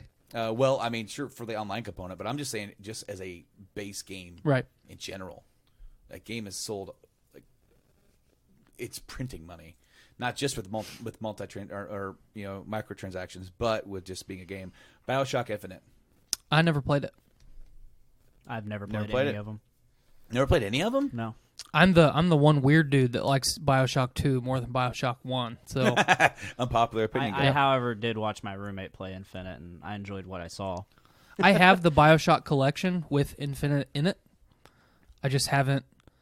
That's kind of the story of me and my gaming. Is my roommates get a lot of games, and I just watch them play it. So. I bought the collection last year. I got it for next to nothing, brand new, and I'm just waiting for the time because I really want to play. I kind of want to play them in chronological order instead of playing them the way that you would have played it organically. Yeah. So I want to play 2 and then play 1 and then play Infinite, and then just kind of put that franchise to bed. Now that we're going to get another one. Yeah, right. So at this point, my game of the year that year. The Last of Us. Oh, so while you guys have been chatting, I went ahead and just did my best games of the decade. I cannot just do 5. So I've got 10. And it's definitely in that 10. It's got to be. That, when you said Mass Effect 2 game of the decade, there's a big part of me that wanted to just fist bump you and say, "Yeah, brother." But then I'm like, I remember this game. It's got to be there. I have never put this game in my top 5. My top 5 has been consistent for years at this point. Mm-hmm. Link to the Past, Snake Eater, Mass Effect 2, Chrono Trigger, FF7. Snake Eater. With all due respect to FF7, it probably doesn't deserve my top spot, but it's the feels, it's that nostalgia. Right. That's what I get for that game. It's not the fact that it's that good. It's that good to me. Right. Because we said nine's a better Final Fantasy. It is a better Final Fantasy game. I will scream it from the rooftops. I love it. There's no reason why they can't be there. But just for the sake of argument, I don't put all those other Final Fantasy games in my top 5 because it wouldn't be top 5 anymore. It'd be your top 5 fantasy games. Yeah, right. So I mean, at that point, it's a why bother, right? If I'm going to pick one, I got to go with my feels, the ones that tugged me first. I'm getting to the point where I'm having a hard time arguing with myself not to put Last of Us in that. Well, and especially with Last of Us Part 2 coming up, who's to say that what could be the ending of the franchise, which I almost expect it to be. Who's to say that 2 doesn't make us totally forget about The Last of Us Part 1? Dude, if they're able to do that, yeah. I mean, yeah. So here's the thing, and that was the very first game I decided to ever try out my streaming legs, right? Dip my toe in. Because when I stream to nobody, when you first start streaming to nobody, you don't want to click on somebody and have them just open mouth. Because come on, we all do that. Yep. We all sit there open mouth gaming.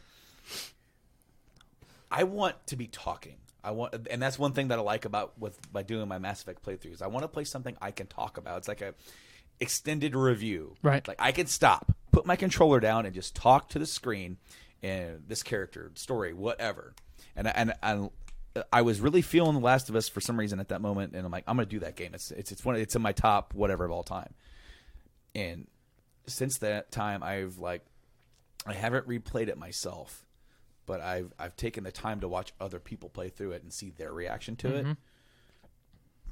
There was a dude that I watched, and I got hooked on him through RE2, which we'll talk about later. And he had just lost his brother. Literally, he started this gaming channel. They were going to do it together, and he lost his brother. And so it's like, this is kind of a way for him to escape from that kind of, right. That pain.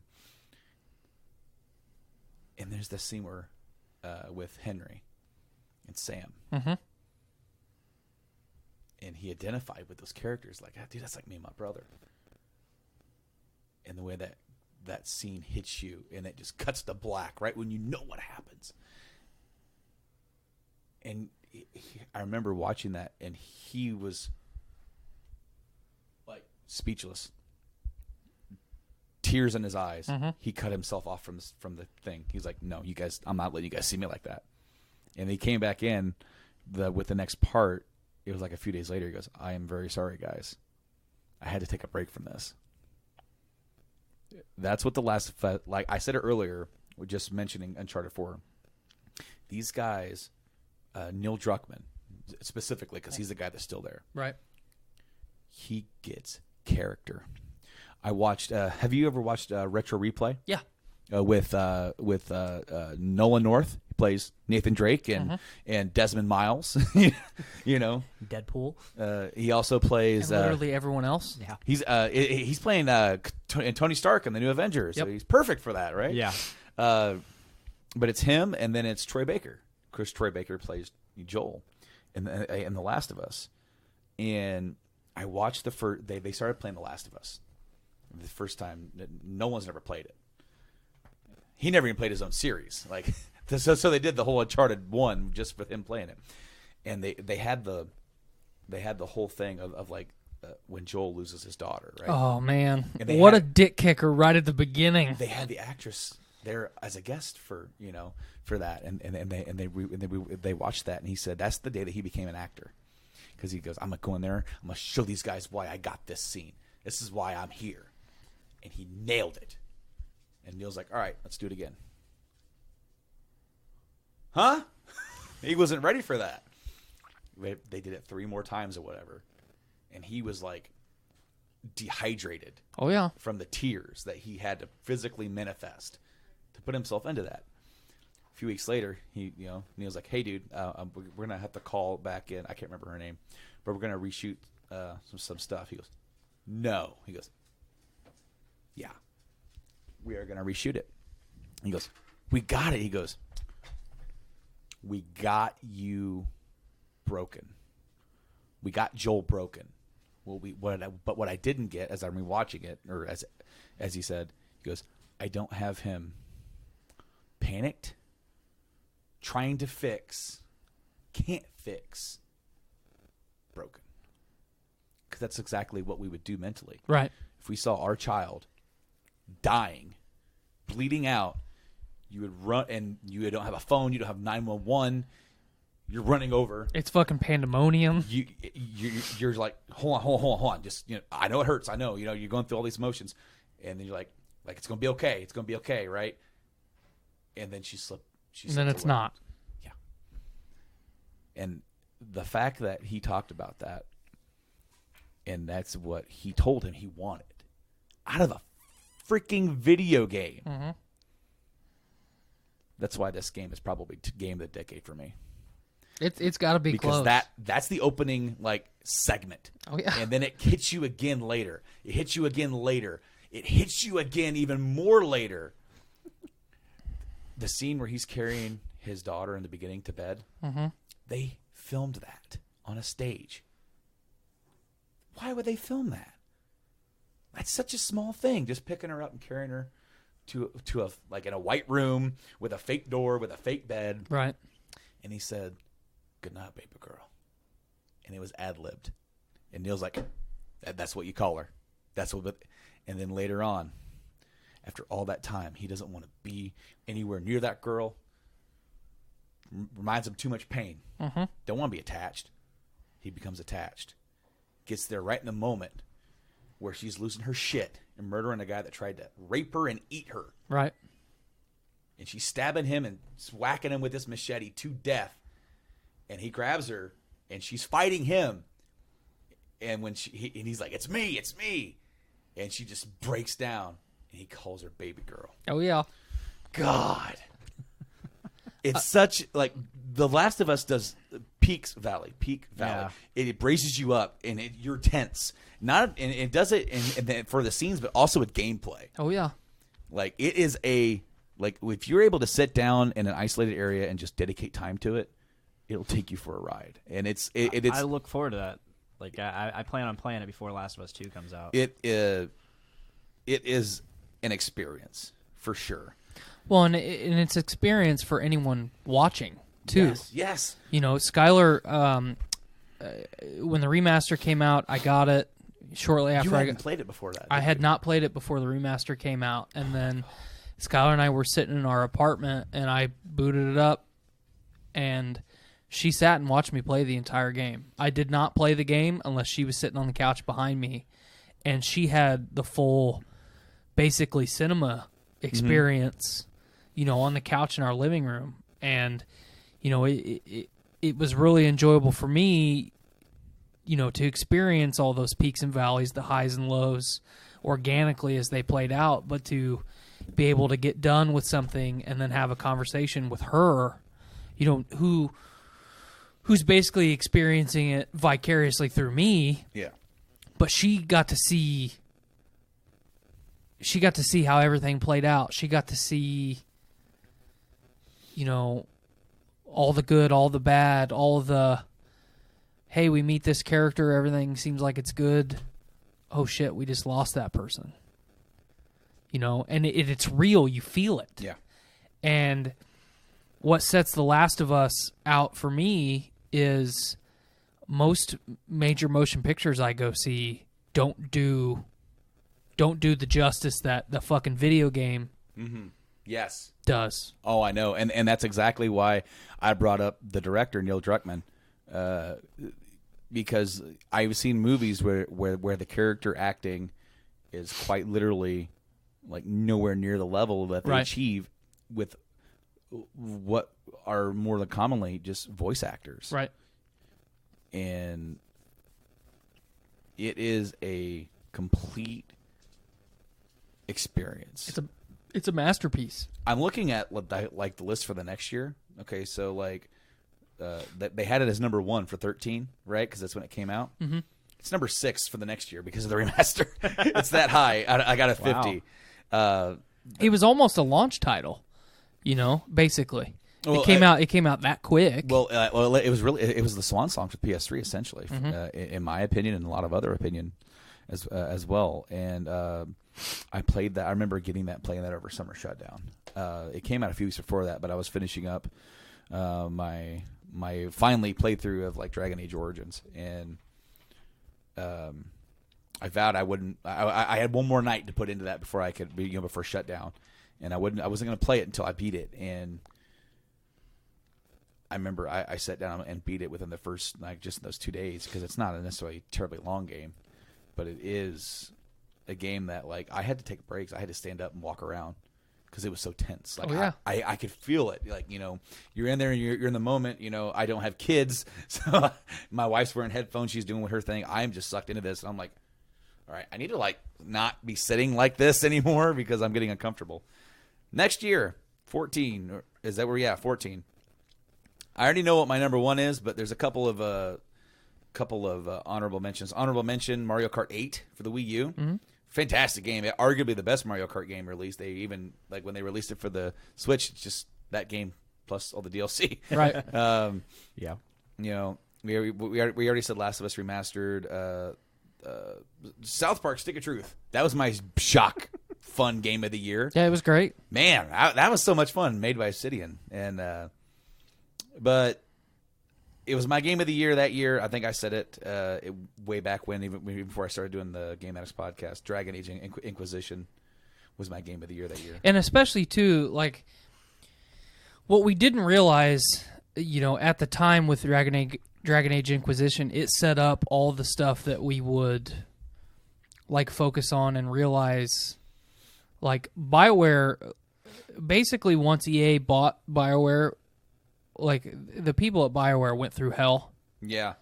On a interpersonal level, on a hardware and software level. Like, they fought it bad. And EA made their fucking lives miserable. And, us as fans loved Inquisition. I have bought that game 3 fucking times. Okay, I bought it on the PlayStation. I bought all the DLC on PlayStation for a fucking flash sale, and then I bought it on Xbox with all the DLC on a flash sale. So, yeah, I mean, standing ovation for, what could have been the ending to the franchise. I'm really anxious to see. I'm really anxious and really weary, and I'm anxious yet standoffish on what we're going to get with Dragon Age 4, especially with the way that Inquisition ended, on a pseudo cliffhanger.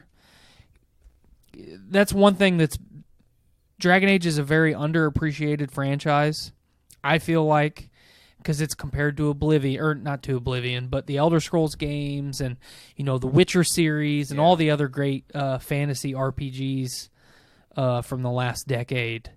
And it, of course, gets overshadowed by Mass Effect. What a fucking trilogy. How can you compare two IPs that are set up almost identically to each other? One is going to get overshadowed, and Inquisition was fantastic.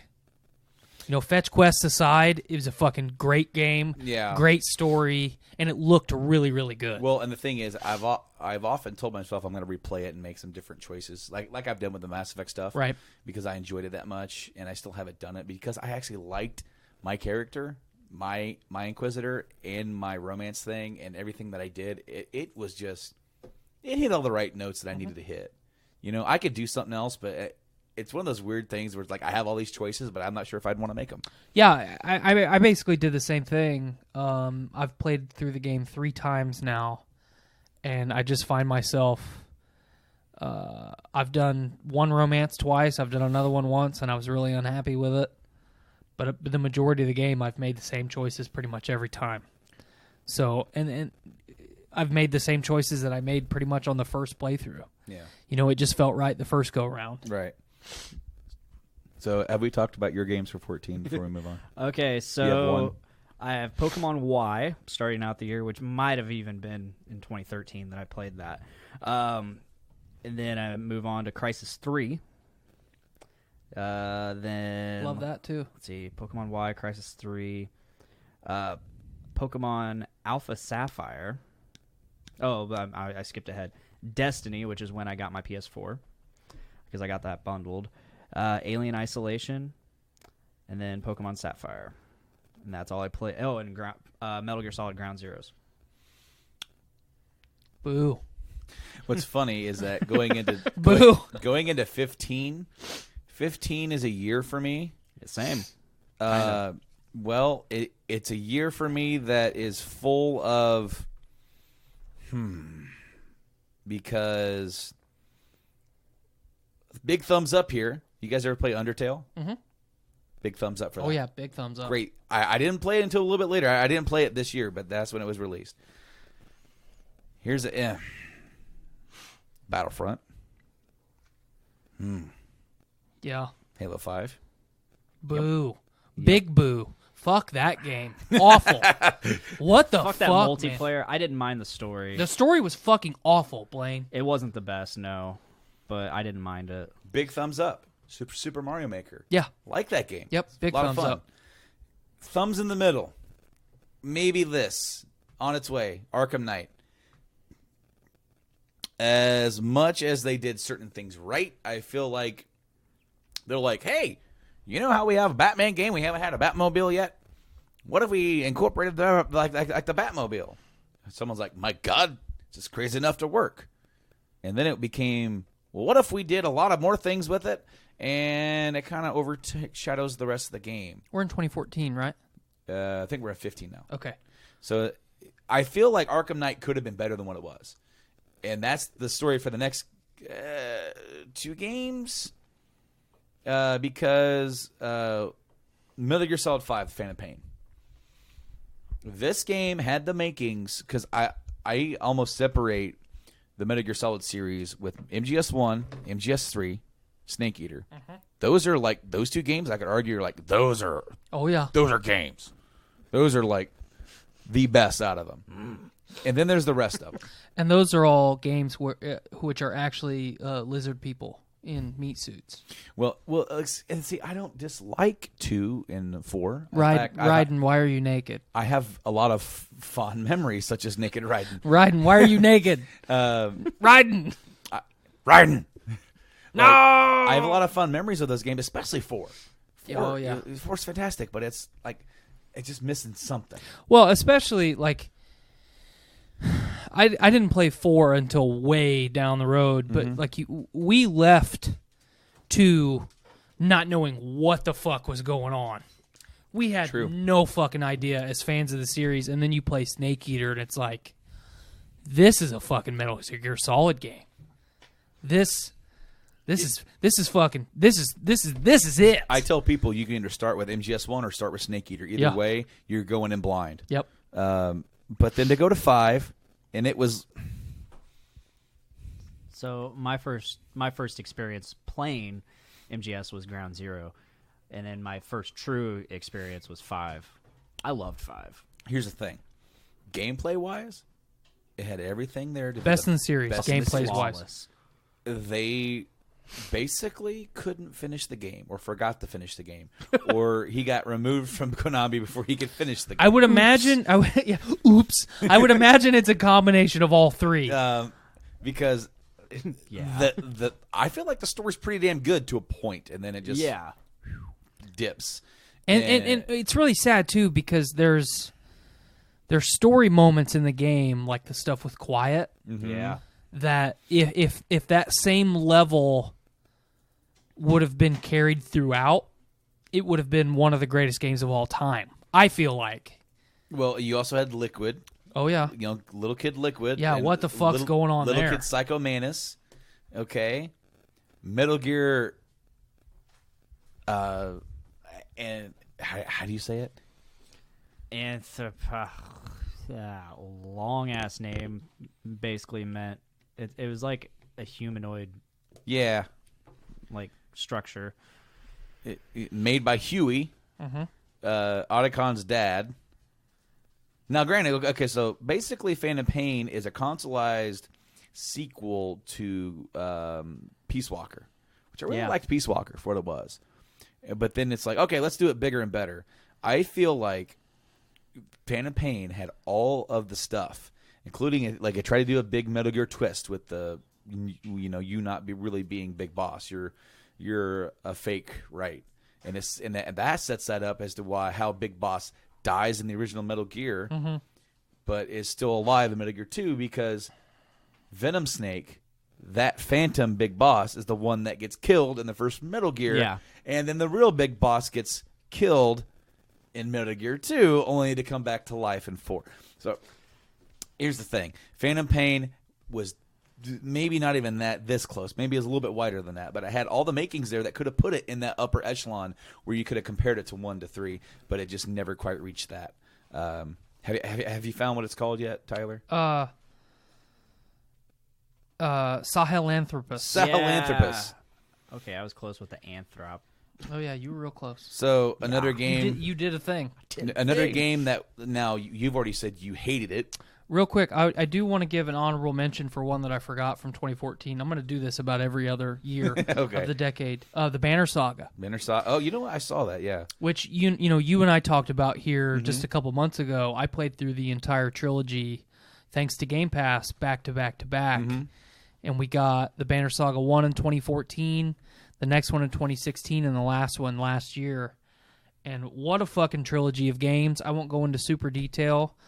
But if you have Xbox Games Pass and you like story-driven RPGs where you, like Mass Effect, like Dragon Age, you actually control the story, play those games because they are fucking incredible. So, to continue my thought about the game that you hated, I think it's okay. The gameplay, I really like the gameplay of it. It's Fallout 4. I like the gameplay. The storyline is not quite there. The base building, I actually have more fun watching other people who have hacked it or have mods. I have more fun looking at their stuff and watching them do it than I actually have doing it. Because I'm like, I'm going to do that. And I can start it. I'm like, no. I do enjoy the gunplay in it. It's a lot better. It is. And I don't mean to jump in here, but here's the bone that I have to pick with Fallout 4, and I finally realized it here recently because I tried to play it again.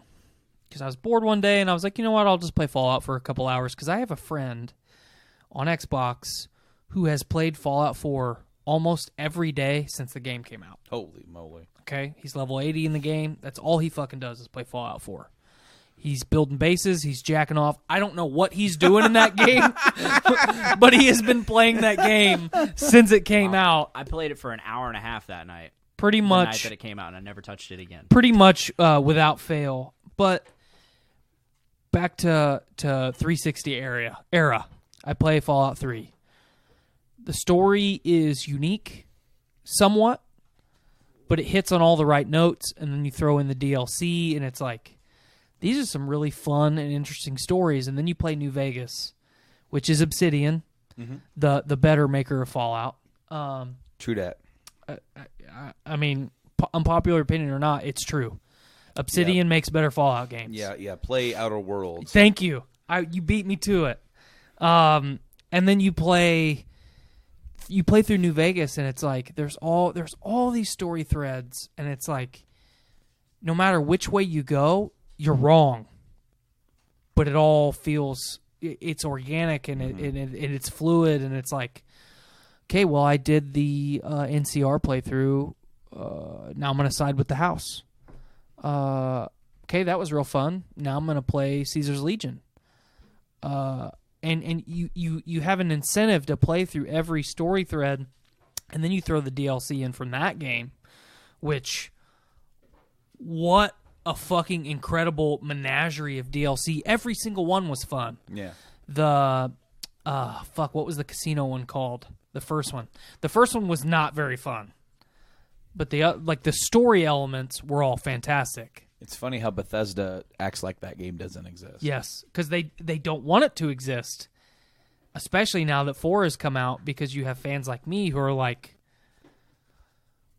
why would I fucking play this instead of New Vegas? Is the gunplay better? Absolutely. Is the gunplay in Mass Effect Andromeda better than Mass Effect 3? Yeah. Undoubtedly. Yeah. But is it a better game than Mass Effect 3? No. No. So, of course they want that game to be forgotten.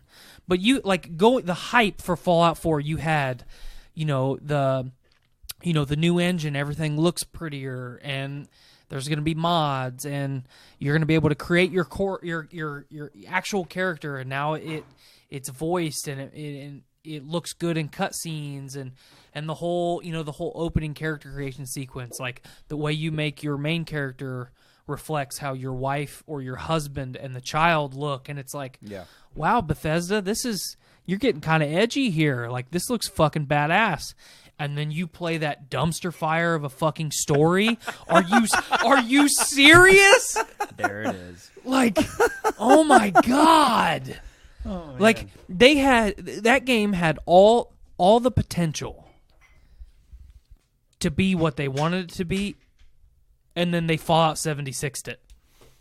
That was the precursor. We should have known that Fallout 76 was going to be a flaming fucking donkey turd because of Fallout 4.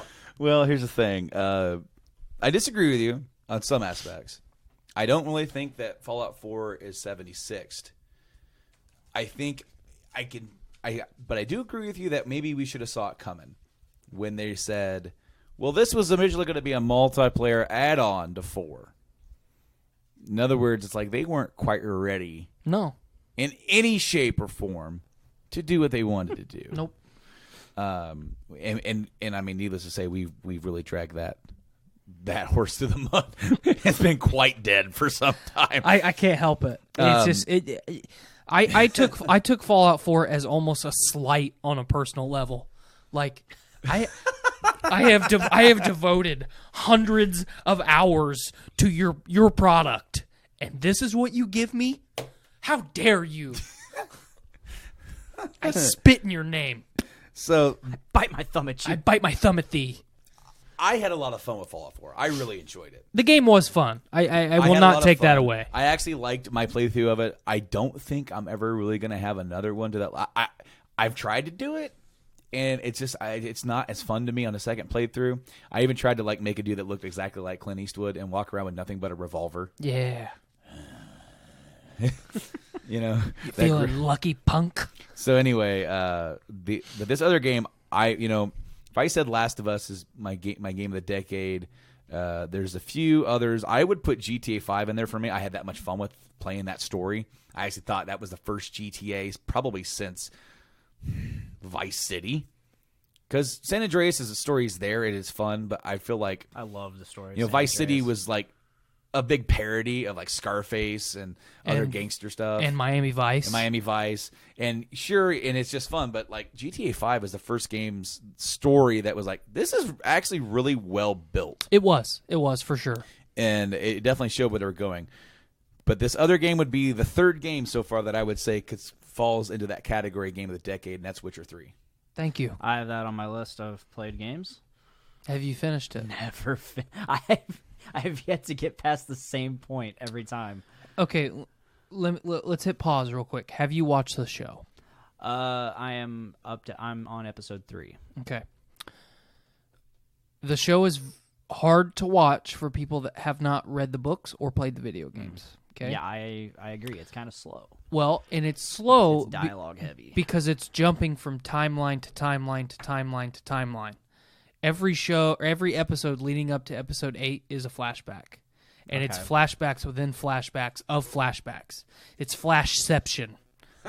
But if you have any of the background knowledge of the books or the games, you'll understand what the hell's going on. I strongly urge you to finish it, spend 5 minutes on the internet, and figure out what the fuck just happened. So you know going into Season 2 what the hell's going on. And if you don't play The Witcher 3 some more, I'm going to beat you with a stick in the street. It's just finding the time, and you know how... It's on the Switch. I know, man. I get it. Man. I've been tempted to get it on Switch just so I'll have time to play it. Yeah. It is, of all the games that I have played in the last decade, little spoiler alert here, you know what my number 1 of the decade is? Witcher 3 is number 2. Because it is... Witcher 1, I'm going to use this phrase again, was a dumpster fire. Okay? CD Projekt Red was a fucking game developer out of somebody's garage. Yeah. Who made fledgling company. Yeah. Fledgling company who made a PC game about a universe of characters that not that many people knew about. And something potential blossomed there, and they made The Witcher 2 Assassins of Kings, one of my favorite games of the decade. It's a hard game to play, but the story's there.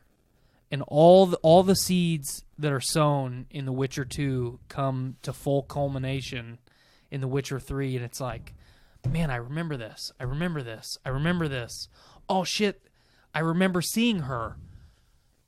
And then it's story thread upon story thread, and it's like, in all the video games that we play where it's like, oh no, we got to do a fetch quest, the 300th fetch quest of the last hour.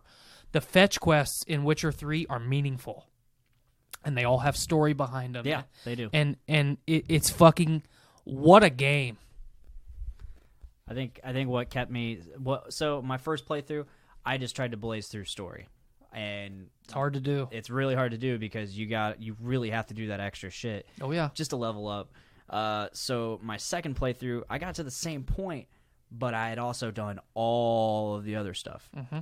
And then I stopped playing again. I can't remember why. My third playthrough, again, I am just under where I was, and I'm just trying to knock out all that stuff, and I just keep running out of time. And then of course I have another game coming out and another game coming out. So it's like, well, let's go to that. Luckily, I have it in digital form. I bought it in digital, so I can never not have it. There you go. That was another thing is I just kept. It's like, well, time to get rid of it again. Stop doing that. Yeah. 2016. It's funny because number 6 on this list for 2016 is Witcher 3: Blood and Wine.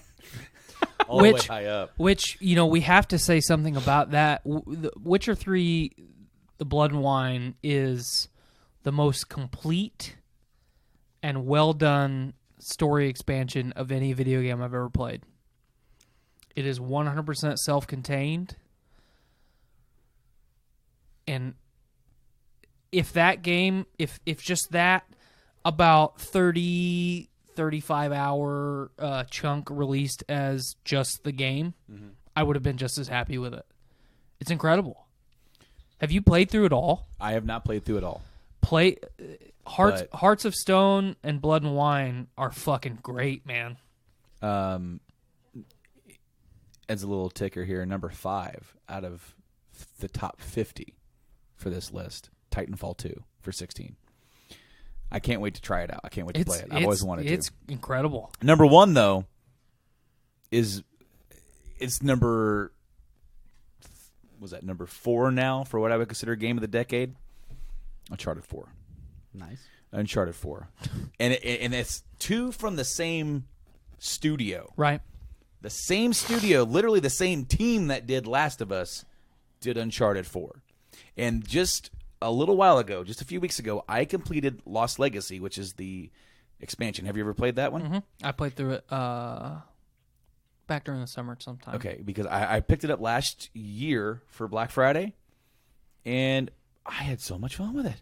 It's great. I played 4. Okay, so I got my new HD TV. I got a new 4K TV. It's phenomenal, HDR. So I'm like, what game should really test out the graphical fidelity? And I'm like, Uncharted 4. Right? In fact, I'm like, Lost Legacy. I'm like, no, I want to play 4 first. I want to get back into it. I want to give that game another solid playthrough. And I loved it. Because it does, man. It refines the gameplay of that series. It's the best of the series. It looks the best, and it has the best characters, character moments. And no, that game is solid. That game is a 10 out of 10 for me, for sure. But for the rest of the year, it's kind of hit and miss for me. FF15. Boo. I played 2 games in 2016, but I feel like I played more, but at the same time, I wouldn't be surprised. Far Cry Primal. I enjoyed it. Never beat it, but I enjoyed it. And then this was the year I joined a band, so that's probably why I didn't play a lot of games. I was more focused on that. And No Man's Sky. Boo again. OG No Man's Sky. Yeah, I got it. I went to 9 o'clock release. I got No Man's Sky. I pre-ordered it and got it on. I didn't go to the release. I did. Got it pre-ordered. Oh yeah, what a fucking turd. But they've polished the shit out of that. Yeah, it's still a turd, man. It just depends on if you like that style of game, which I found out I don't. Turns out, even now, I don't like it.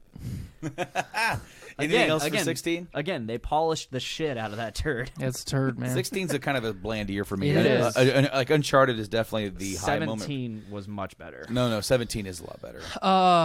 Gears 4 came out 16, yeah. in 16. I think that should be at least an honorable mention. Okay. I played a little bit of that. Just because it's kind of like the Halo thing. Like, we're making more games in a franchise that we ended Now that I think with about it. With Gears 3 is the best game in the franchise, and we're gonna make more of them now. Yeah. And it's about their kids. Whoa. Yeah, now that I think about it, I played Gears 4 because I got the Gears 4 Xbox One S, the blood splatter one, and it was badass. Crimson Omen is what it's called. That's the only reason I got it. I didn't even care about Gears of War 4. I have the JD Phoenix Gears 4 Special Edition Xbox One. Very nice. So I have the companion to your Crimson Omen. Yeah, this is I no longer have it. 17's I an know. I interesting tried to year get you for to me. keep it. 17's an interesting year.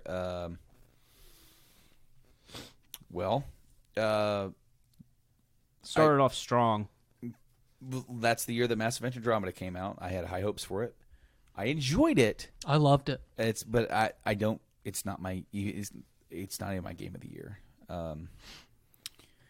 The top 2 is what I feel like is going to be like argued here, and because, so there's another one that I think might be mentioned there: Assassin's Creed Origins, Loved it. Okay, so 3 games. Fantastic. Resident Evil 7. It was okay. I really, really liked it. I will say, okay, I didn't even give this a shot until after I played RE2, right? Because it was made with the same engine, even RE2 is a third person. Because RE7's first person, it's completely different. Mm-hmm. I didn't even give it a shot. I bought it used at Walmart for like $11. Interesting. Because I just happened to see it. I'm like, you know what? RE2's got me back in the mood. Let's try it. Oh, that's a bargain.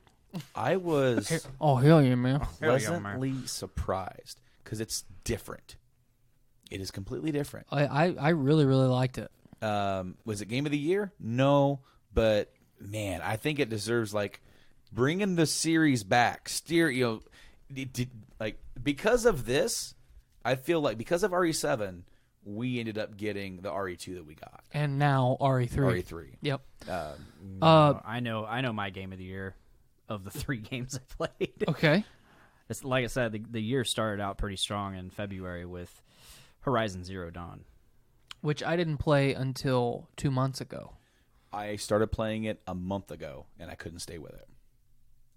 It's not that the game is bad. I was in a very weird sort of. I'm not sure what I'm in the mood for, and the controls. They're rough.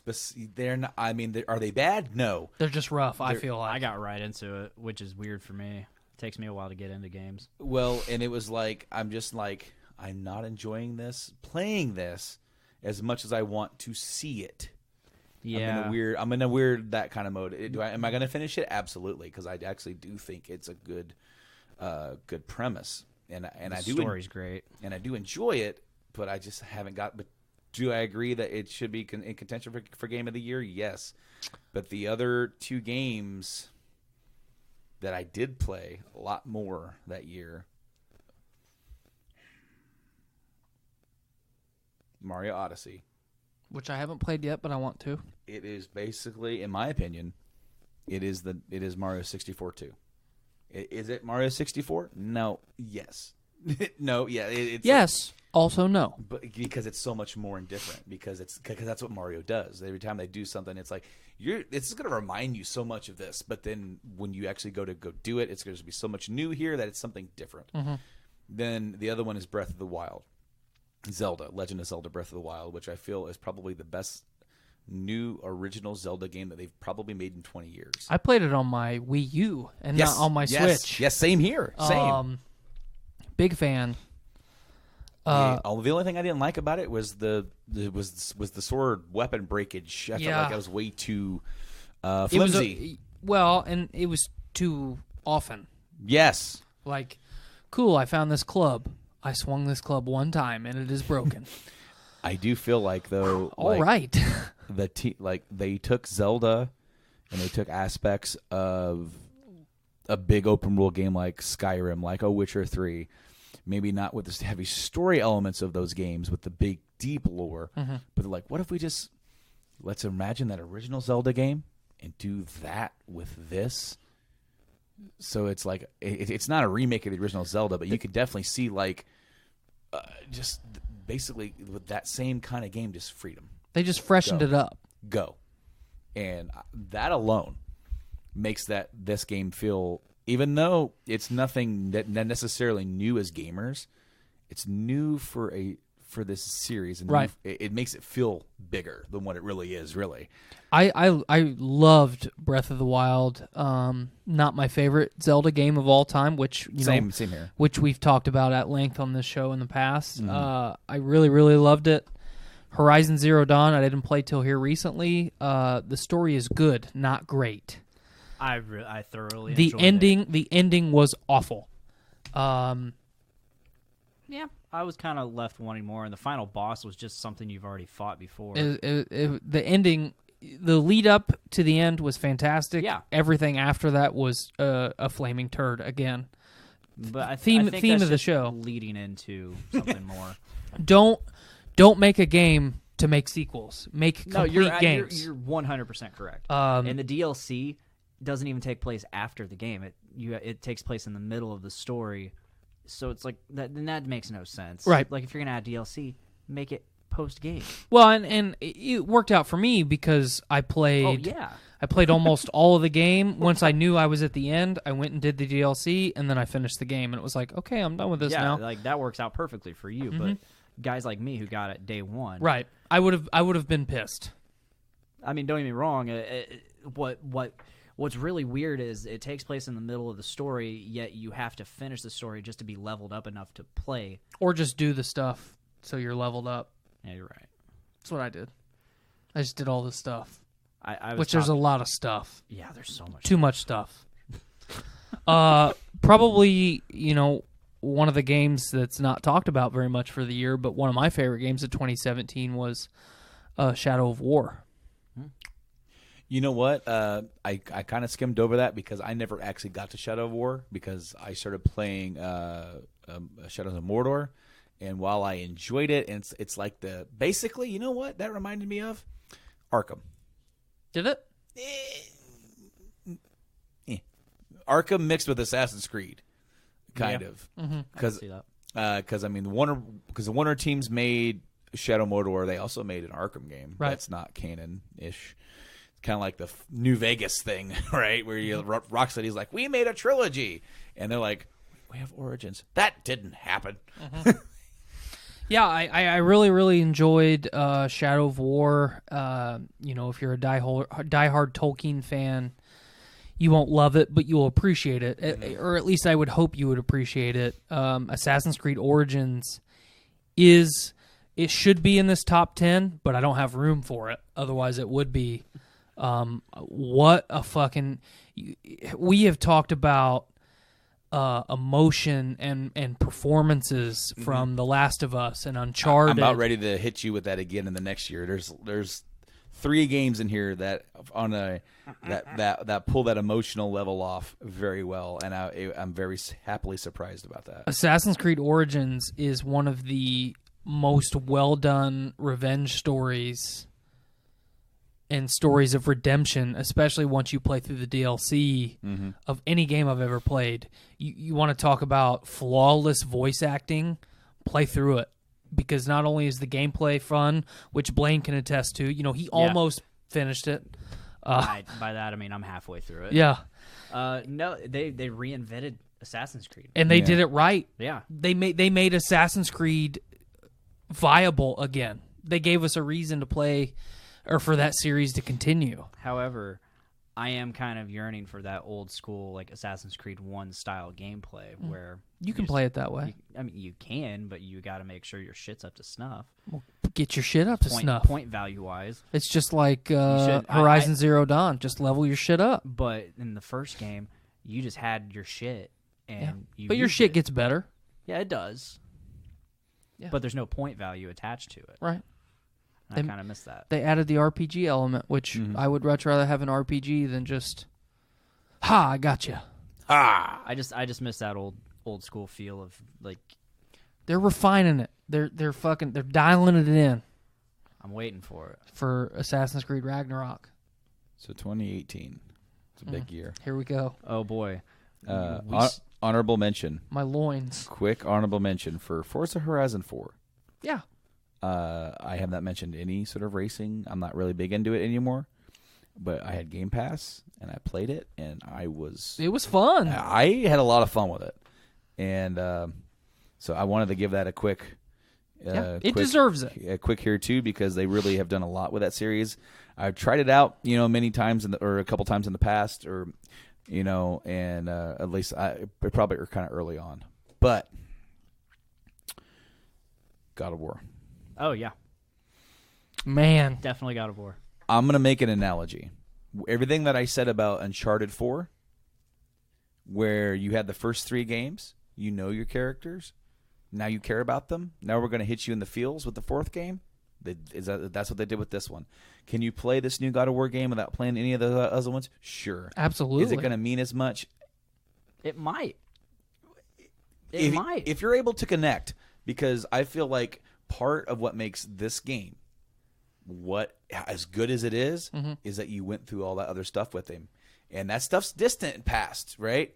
But it comes back around for this. It kind of gives you that kind of nostalgia feeling for, man, we've come a long way, haven't we?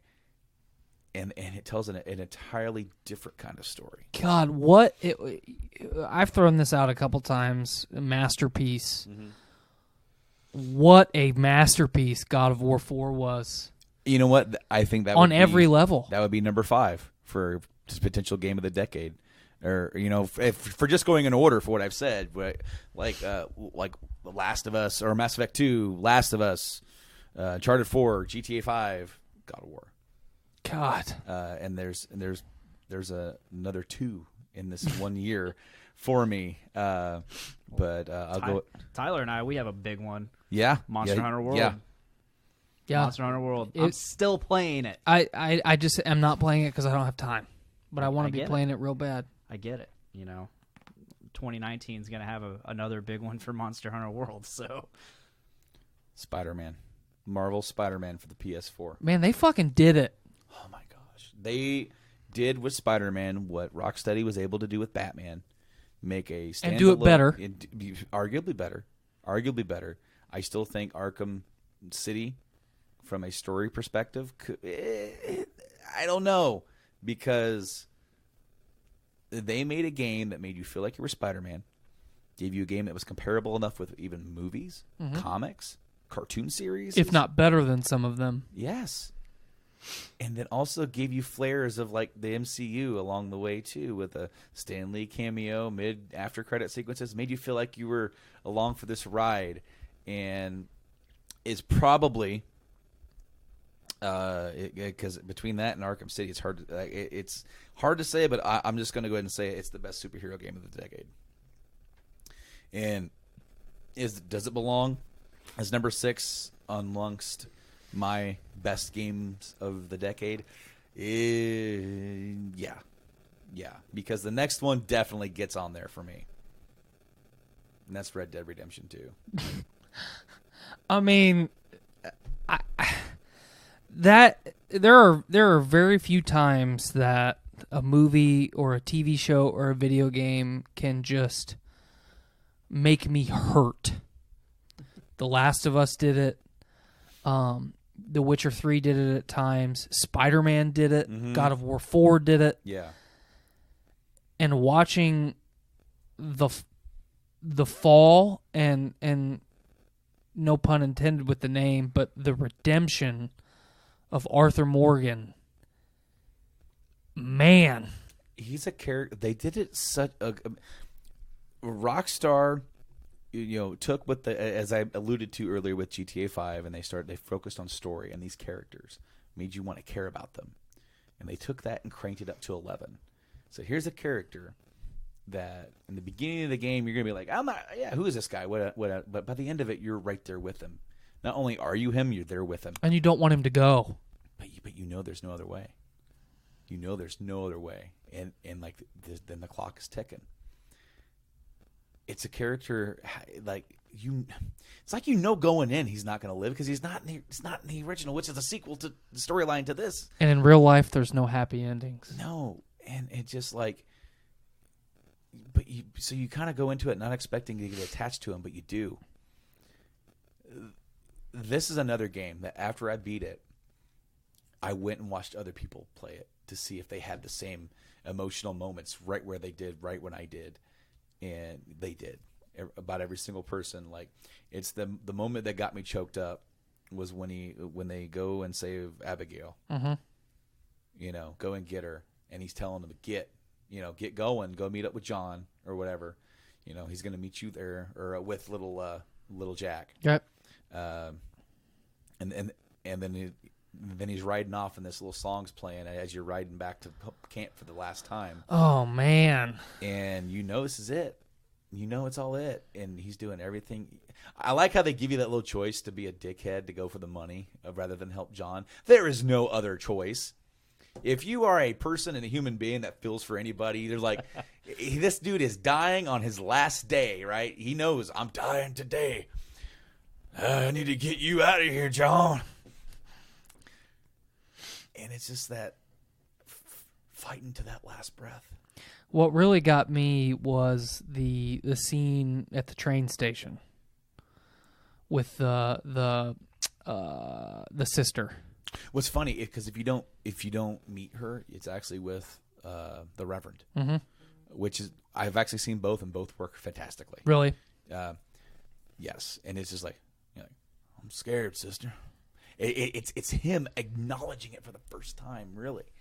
Him having a second to step back and just realize his own mortality. It's well, and there's so much deep backstory that if you don't, it's buried just below the surface, mm-hmm. and if you don't take the time to dig, you don't get it. His kid, man. It's like, why all these fucking games have to kill kids and make me sad? God, like this. But God of War, Spider-Man, Red Dead. There's other games, sure, but that was a trifecta that year. And thankfully, they were spaced out just enough, you know, because all three of them take you for this awesome thrill ride. Red Dead, I felt like, you know, man, this is such a long game. It took me a damn near a month to beat it. It's worth it though. Oh yes, but in a way, it was worse because then after a month, I'm really attached. Because you know, here it is. You're like, all right, how he's gonna die somehow. I wonder, you know, playing along, all of a sudden he falls off the horse, and you're like, the hell? Sorry, son, you got tuberculosis. Well, shit. Well, and it's subtle too. It's like, yeah, because he coughs suddenly. Like, it's like something that when you replay it or rewatch it, watch somebody else play it, and you're like, he's a lot of breath. He's coughing a little bit more, and it's with like sometimes it's like some dust will get kicked up, and it's like, oh, he's just coughing because of the dust. Yeah, but it's like early on, there's a mission where you have to. The story will not continue until you do that mission. You have to go collect money, and the dude's sick, and he coughs blood right in his face. He gets it. So when you start the game, he doesn't even have it. No, but over the course of the rest of it, he just succumbs to it. Wow, that's subtle. Oh yeah, And it's That's like because you have no idea. no, Yeah, You it's have very no fucking subtle idea. Storytelling. You don't think about that in a fucking video game. no, no, because you're more concerned about the gang and you know and everybody else and the main story getting the away from the Pinkertons. law and you know the Pinkertons and moving down further south and dealing with like the plantation house and them taking and then Lil Jack getting taken and then the big heist and getting out of the country And There's Tahiti. and going to Tahiti and becoming farmers. I got a plan. I got a plan. Wait, just one more train. It's just there's so many moments like when you take Jack fishing. Like you start the game with Arthur and it's like this guy is a fucking piece of shit. Yeah. And he knows it. And he thrives on it. Cuz he's untouchable. Yeah. Second-hand man to the Dutch guy, you know, the big ringleader. The big kahuna. But there's a guy kind of looming up, trying to earn his trust, trying to lead him a certain way. And I love how they set the tone for that confrontation at the very beginning with Micah at the very beginning. 'Cause Yeah. it's like this, number one, this guy is a fucking psycho. Yes. But number two, it's like he's trying to steal your thunder. The dude that played Micah did such a everybody did a terrific job. I want to dude that played Dutch, the guy that played Arthur, the Irish dude, the guy that played John, even dude from here in Indiana. He retired from all that crap to come back and be a farmer. And they're like, "Hey, you want to play John again?" Yes. Sign me up. Yes. Also, yes. You know, they all do such great, fantastic jobs. The guy that played Micah, he was actually in L.A. Noire. Oh yeah, I He was remember talking to you about that. He was the therapist or dude, like, "Hey, Courtney, come here, Courtney," and then he's like, "I don't know, cowpoke." He's like doing a completely different voice, different look. You don't even know it's him, but it's him. He's so good. And then, have you ever seen a picture of him like doing at a con? He actually grew the mustache out like Micah. Yeah, oh man, so good. But you have all of Arthur's personal life stuff that comes up. You have all of Arthur's intrapersonal relationship stuff with members of the gang and you know the side quests that you get where you save the woman in the cabin whose husband died, and it's like you save this woman, you get her to the point, you help her become self-sufficient, and you're already dying of tuberculosis at that point, and then you go back to her later in the story. And she is so genuinely thankful for what Arthur did for her. And she doesn't want to start a relationship with Arthur or anything like that, but they are genuinely friends. There is a genuine friendship there. And their final exchange, you know, Arthur knows he's never coming back, but he doesn't want to hurt her. And that is so pure and genuine that, it's hard to articulate because the whole game is full of moments like that. When the guy that had tuberculosis, his family, Oh, man. you meet back up with them after their husband/father has died from tuberculosis. And one of the last acts that had happened to him was you came, hustled him up for some money, beat the shit out of him. And they blame you for his death. And then you come back and take every last penny they have. It's just business.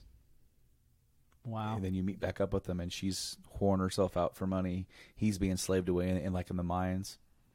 And Arthur's like, no. Like, you can't fix this. I can't fix this. But you guys don't deserve to live like this. And there's a couple different missions with that. But the one that gets me is that at the very end when he gives them money. And the son, that he's like a teenager now, he's like, thank you, mister. He goes, do not thank me. Wow. I mean, the whole game is it is a roller coaster of emotions, and it's all worthwhile.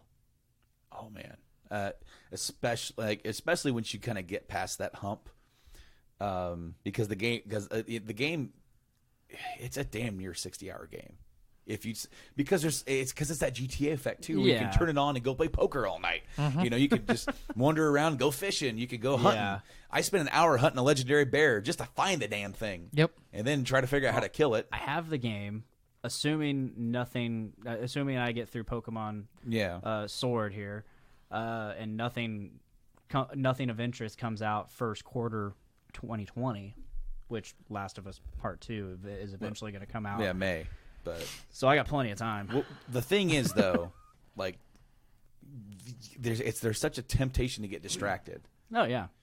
What I would recommend if you're going to play it, focus on the story. Yeah. Just try to stick with the story missions as much as you can.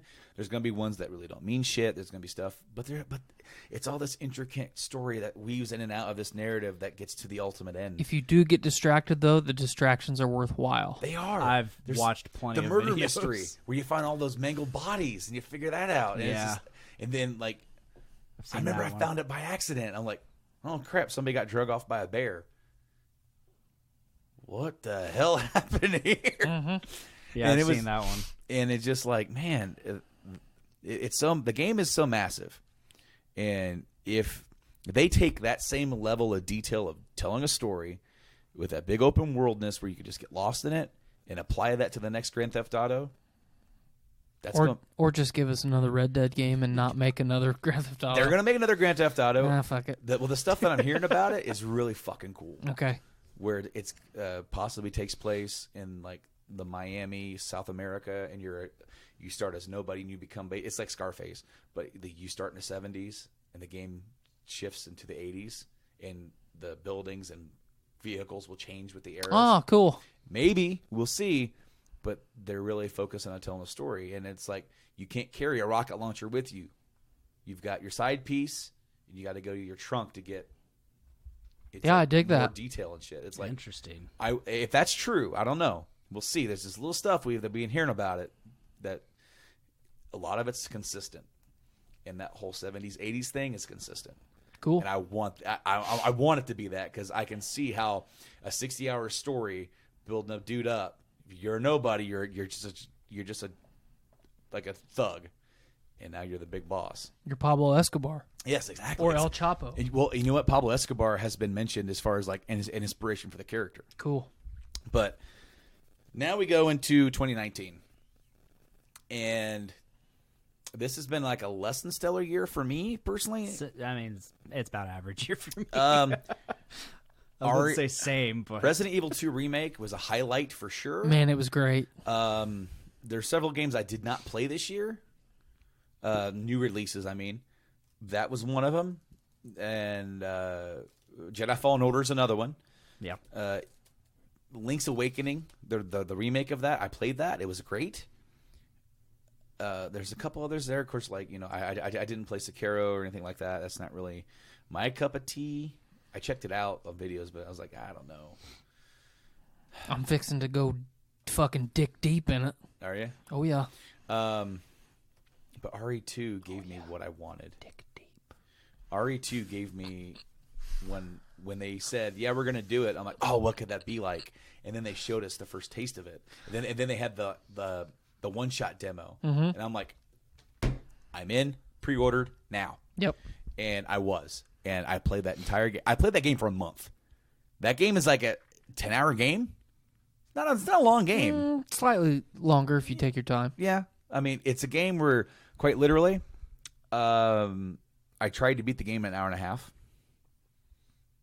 on hardcore difficulty to get the crap, and I couldn't do it because I got to the first boss fight and couldn't beat him because the strategy to do that with is with a knife. This dude who's not a hardcore gamer could do it. I'm like, hey, if he could do it, I can do it. And you know what? I got to the boss fight in 25 minutes. From beginning of the game to the first boss fight with Birkin, 25 minutes on hardcore mode. That first boss fight is fucking hard. I can't beat it. I couldn't beat it with a grenade launcher and shit. So, like, on normal mode, guess what? I fucking own his ass because I played the game for a fucking month. And then I played something else. And then I'm like, I'm going to play it again. And I played it again. I just did another playthrough. I'm like, it's exactly what I wanted. I'm excited because apparently when they were making this, they were making 3 as well. And they lagged behind, so they had to cancel or stop 3 to finish 2. That way they could finish 3 and within a year. I'm super freaking excited. If it comes down to those 3 games that I played for the year, RE2 Remake takes it. Because as much as I liked Fallen Order, it was like a notch below that as far as like my pure enjoyment. Like I'm not itching to replay Fallen Order yet. Yeah. You know, I played through it. I'm good. Will I play it again someday? Yeah, it's fun. It's a fun play for sure. But that RE2 was just game. It's flawless. It is. And because it's competing with the memory of what the original was, which is so hard to do when you have a game that was that iconic. And this game is able to match that and also officially outsell that. Holy shit. Props. And now they're going to do it with Dino Crisis. Oh, please do so. Just give us Dino Crisis 2. Let's not even do Well, Dino he doesn't Crisis like 1. Dino Crisis 2. Well, I do. It's my favorite. I like both. I like all 3 of them. So I'm a Dino Crisis 1 guy. I like them both. 2 was fun. Yeah. And the story was better. Well, I like all 3. My biggest... I'm going to say my biggest disappointment of 2019, Kingdom Hearts 3.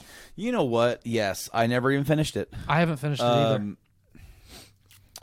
I was enjoying it, and then it just kind of kept going, and my enjoyment level just dropped. It completely dropped. And none of the Final Fantasy characters are in it. Well, did you see the Remind DLC? And then they have Final Fantasy characters in it finally. It's... Release finished games that make sense. There you go. So, I played 3 games this year, mostly Monster Hunter. That's not even counting Iceborne that came later in the year in September. I think though I started this in 2018, I played a good chunk of it in 2019. Assassin's Creed Odyssey. Really enjoyed that game. Very big, very open. DLC sucks. The first DLC was good. The Atlantis one was not good. No, I didn't even finish it.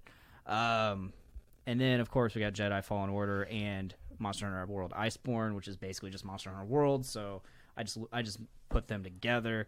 I'm still playing Jedi Fallen Order. I'm right on the cusp of beating it, I believe.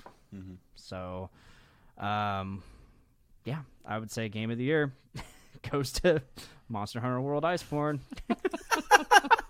For me. Next year's going to be hard, though, man. Oh, my God. It's going to be just like God of War 4, Red Dead Redemption 2, and Spider-Man. Except now you're going to throw in FF7, possible... you know what? If I could be frank, I think RE3 Remake's going to get overshadowed. By Cyberpunk and everything else. Well, because FF7, Cyberpunk, and Last of Us are like right there. Just...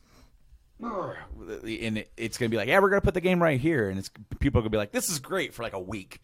And then everyone's going to be like, you know what? This is great, but we already played 2 last year, and it was phenomenal. This is maybe could probably, if this was released in a vacuum, like if it was released in like January where there's nothing, people will be like, this is amazing, and give it like a good 30 days for them to like mull on it and be like, yeah, it was great. Well, and especially too because 3 has always been overshadowed by 2. Exactly, and I feel like it's going to happen again, but not necessarily because it's going to be bad, but because of what's coming out around it. You know, people are going to eat up FF7 Remake. Well, they and already are. Look at the fan reception of Cyberpunk. Exactly. Before Keanu Reeves. Exactly. And then look at the fan reception after Keanu Yeah. Reeves. Like, you know, we all originally Last of Us is coming out like the week before FF7. That was hard for me already to be emotionally ready to dive into FF7. I am physically and emotionally not prepared for this. Because I know, see, like FF7 is not even the full story. Right? It's just one snippet. It's The It's thing a chunk. is, like the last trailer we got, which it showed them looking off at the fallen plate, is like, this is going to be bigger and better. Huh. Like this is what I've glorified for the last 20 years. It's going to make sense now. Hopefully, it's properly localized and translated. Probably not going to make sense still. No, probably not. But no, it's going to be so hard. So you have a full 10. I have because a full there's games 10. that I could definitely see your list, and there's games that didn't get mentioned throughout the years.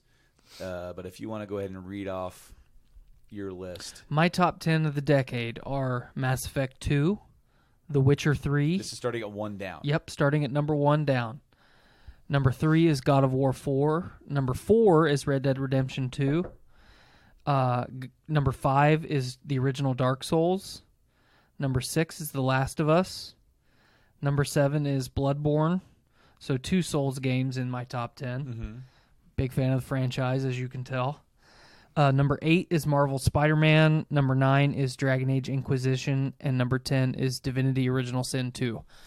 The greatest isometric RPG of all time. 2 different Souls games. You're going to love Fallen Order. Yeah. I cannot stress this enough. I have played each of the Dark Souls games, so 1, 2, and 3, minimum of 12 times each. 12 playthroughs, minimum. I have played Bloodborne 3 times, and I've played Demon Souls twice. And now I'm going to play Jedi Fallen Order at least once. Yeah. Sekiro at least once. And then Code Vein, which is also a spiritual successor to the Souls games, at least once. Yeah. It is one of my favorite styles of video. And I am a not a completionist to the point where I'm platinum, like I'm getting every achievement or trophy in video games. But it's like if I play a big open world game, I have to do all of the side stuff before I do any of the story stuff. And like, I love the story-centric games. Mass Effect 2, Witcher 3, God of War 4, and Red Dead Redemption 2 are all in my top 5. Yeah. Like, that's all story. Yeah. Dark Souls is a different kind of that because it's not. You get cutscenes and you find snippets of story places, but none of it is explained. You have to figure it out yourself, and it's the sense of accomplishment when you fail and you try again, and you fail and you try again, and you change stuff up, and then you fail again, and you're walking along the ledge and you fall to your death and you lose. I think the most souls I ever lost was like 989,000 souls I had on my person. 989,000 souls. I was farming for something, and I fell off a ledge because there's an enemy type called the Silver Knights of Anne Orlando. If you're in Anne Orlando, it's one of the areas. They sit up on this balcony, and they have bows that are like 12 feet tall, and they shoot arrows that are probably twice the length of this table, and if it hits you, you fall to your death no matter where you are at. 989,000 souls. I'm going to say that again. I cut deep, didn't it? I wanted to smash my fucking TV, because I spent like 6 or 7 hours just farming the same area over and over and over and over again to just do a bunch of dumb shit. But I have played the same story 12 different ways multiple times, and it's still great because every time you achieve something, you've earned it. Mm-hmm. It's not given to you. You don't just walk into an area and like, okay, here's a boss, I'm going to beat it. In those games, you get to a point where it's like, okay, I know there's an optional boss over there. I'm going to go fight it. And it fucking killed me. All right, I'm going to go fight it again and again and again and again. And then you get it, and it's like, fuck yeah. Yeah, you'll like Fallen Order. On to the next one. Yeah, no, Fallen Order, A few of those. I feel like it's Souls light.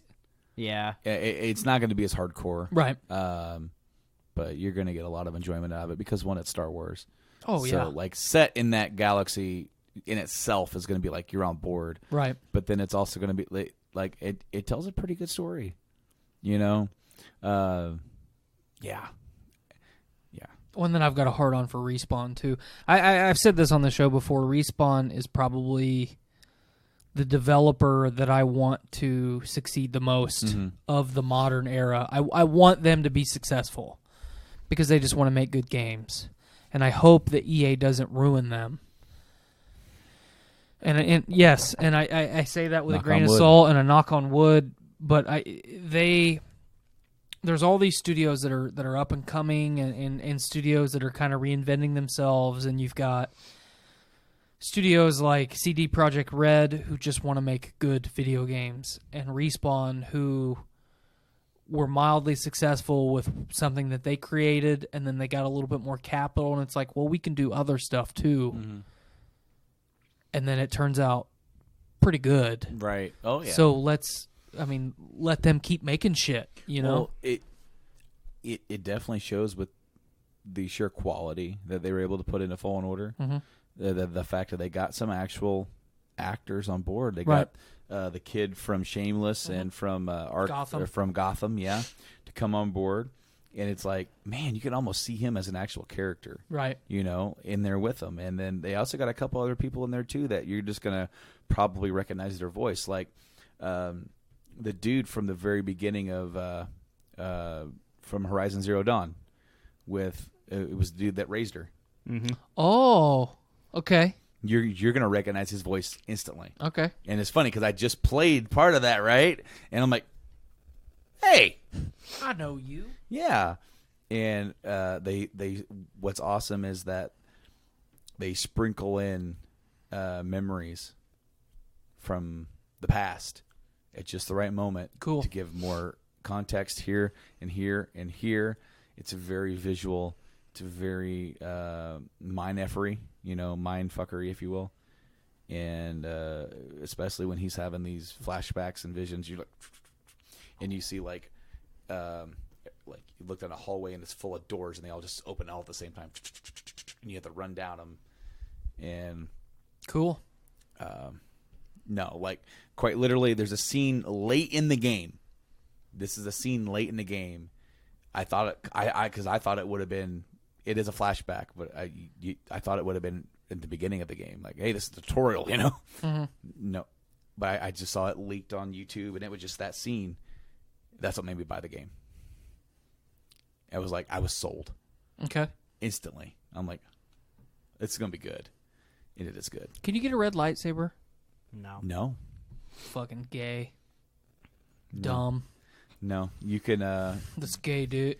If you got the pre-order, I think you got orange. There is... you start with blue.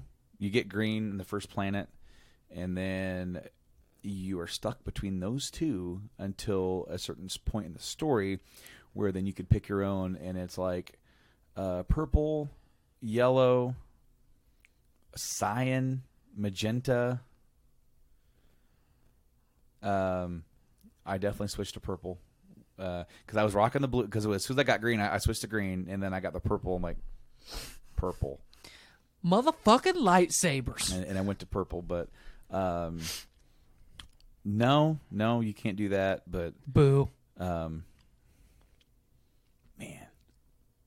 I can't wait because like it, man, because I can't talk about it like the part in the game that really like it definitely takes you for a ride.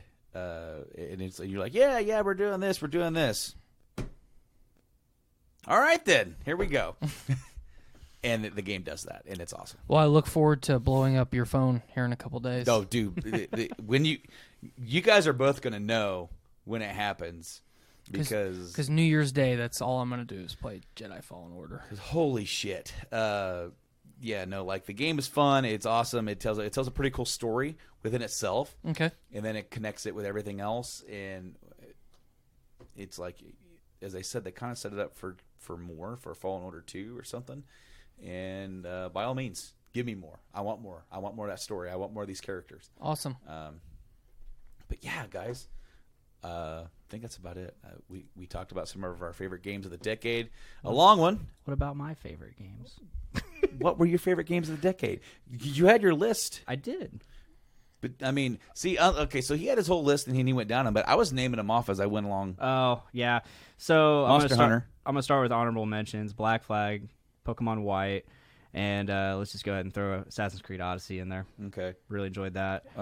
So those are the honorables. So bottom to top, Halo Reach, Skyrim, Horizon Zero Dawn. And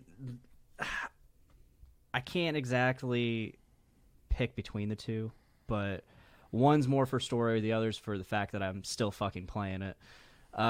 Monster Hunter World for still playing it, and God of War for story. Game of the decade. Loved it. Well, I'm really excited to see what the next decade holds. Same. We're going to be money strapped and busy boys. Yes, we are. These new consoles sound like they are just freaking beasts. We have a console we don't even have physically. Now with Stadia, I hope to. You know what? I hope it succeeds. I don't think it's something that I could feasibly have and play and rely upon, especially not with my internet right now. I'd have to be able to have your internet. Well, they say you only have to have 10 megabits per second. Yeah, that's what they say. Well, but then your talk. But then your fiber optics wouldn't even work. My 1 gigabyte's not enough. So like, let them hammer out the details. Let them get it figured out. Let it get it to the point where it is accessible for everyone. Yes, accessible for everybody, and then I will definitely give it a good old-fashioned try. But for now, like, I'm going to stick. I've already said I'm pre-ordering that PS5. Here on the show's going to kind of change up a little bit, and I've made reference to that the last couple episodes of the show. A few months ago, of course, I had my kid. I am going to start releasing every other week or every week again, other than my irregular upload schedule for the last month, I guess. Deep dive. I did a deep dive for FF8. Am I doing more? Yes. Am I doing more games? More games that I mentioned here? Yes. Awesome. Deep dives are going to be like retrospectives, but deeper than that. Deeper than just talking about the, series or anything. It is a singular game. It is going to be, I talk until I'm done. I talk about the story, the characters, the making of, gameplay, all that kind of stuff. I did that with FF8 as a little dip my toe in the water, see how it went, and I talked for, I think, an hour and a half just about FF8. Cool. Which is, not the best Final Fantasy of the bunch there. Kind of the redheaded stepchild of the series. It definitely is. But I played the remaster that came out, and it was on my mind. I'm like, I want to talk about this because nobody really talks about it. Either they talk about it to hate on it, or it's like those few people shouting to the void trying to sing its praises, and it's like it's a mixed bag. But I think it is pretty much a net positive. I think the positives, there's more positives than there are negatives for the most part. Doing that with Last of Us. Cool. Doing that with Last of Us. I want to do it with KOTOR.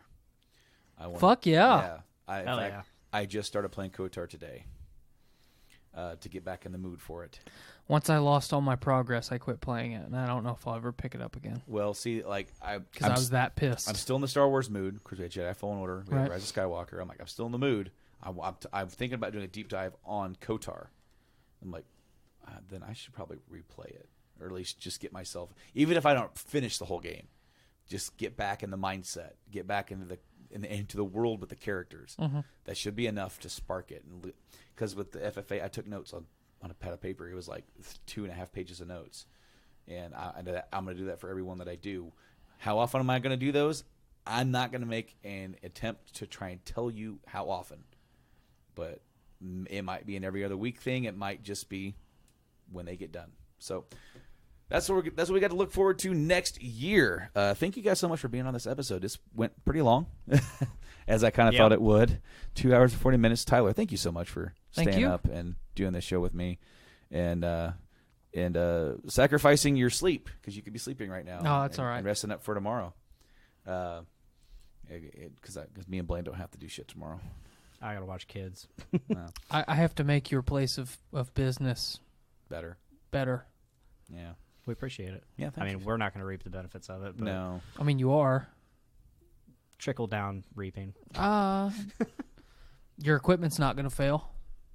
As often? As often. That's the caveat. Yeah. Did you expand the Wi-Fi?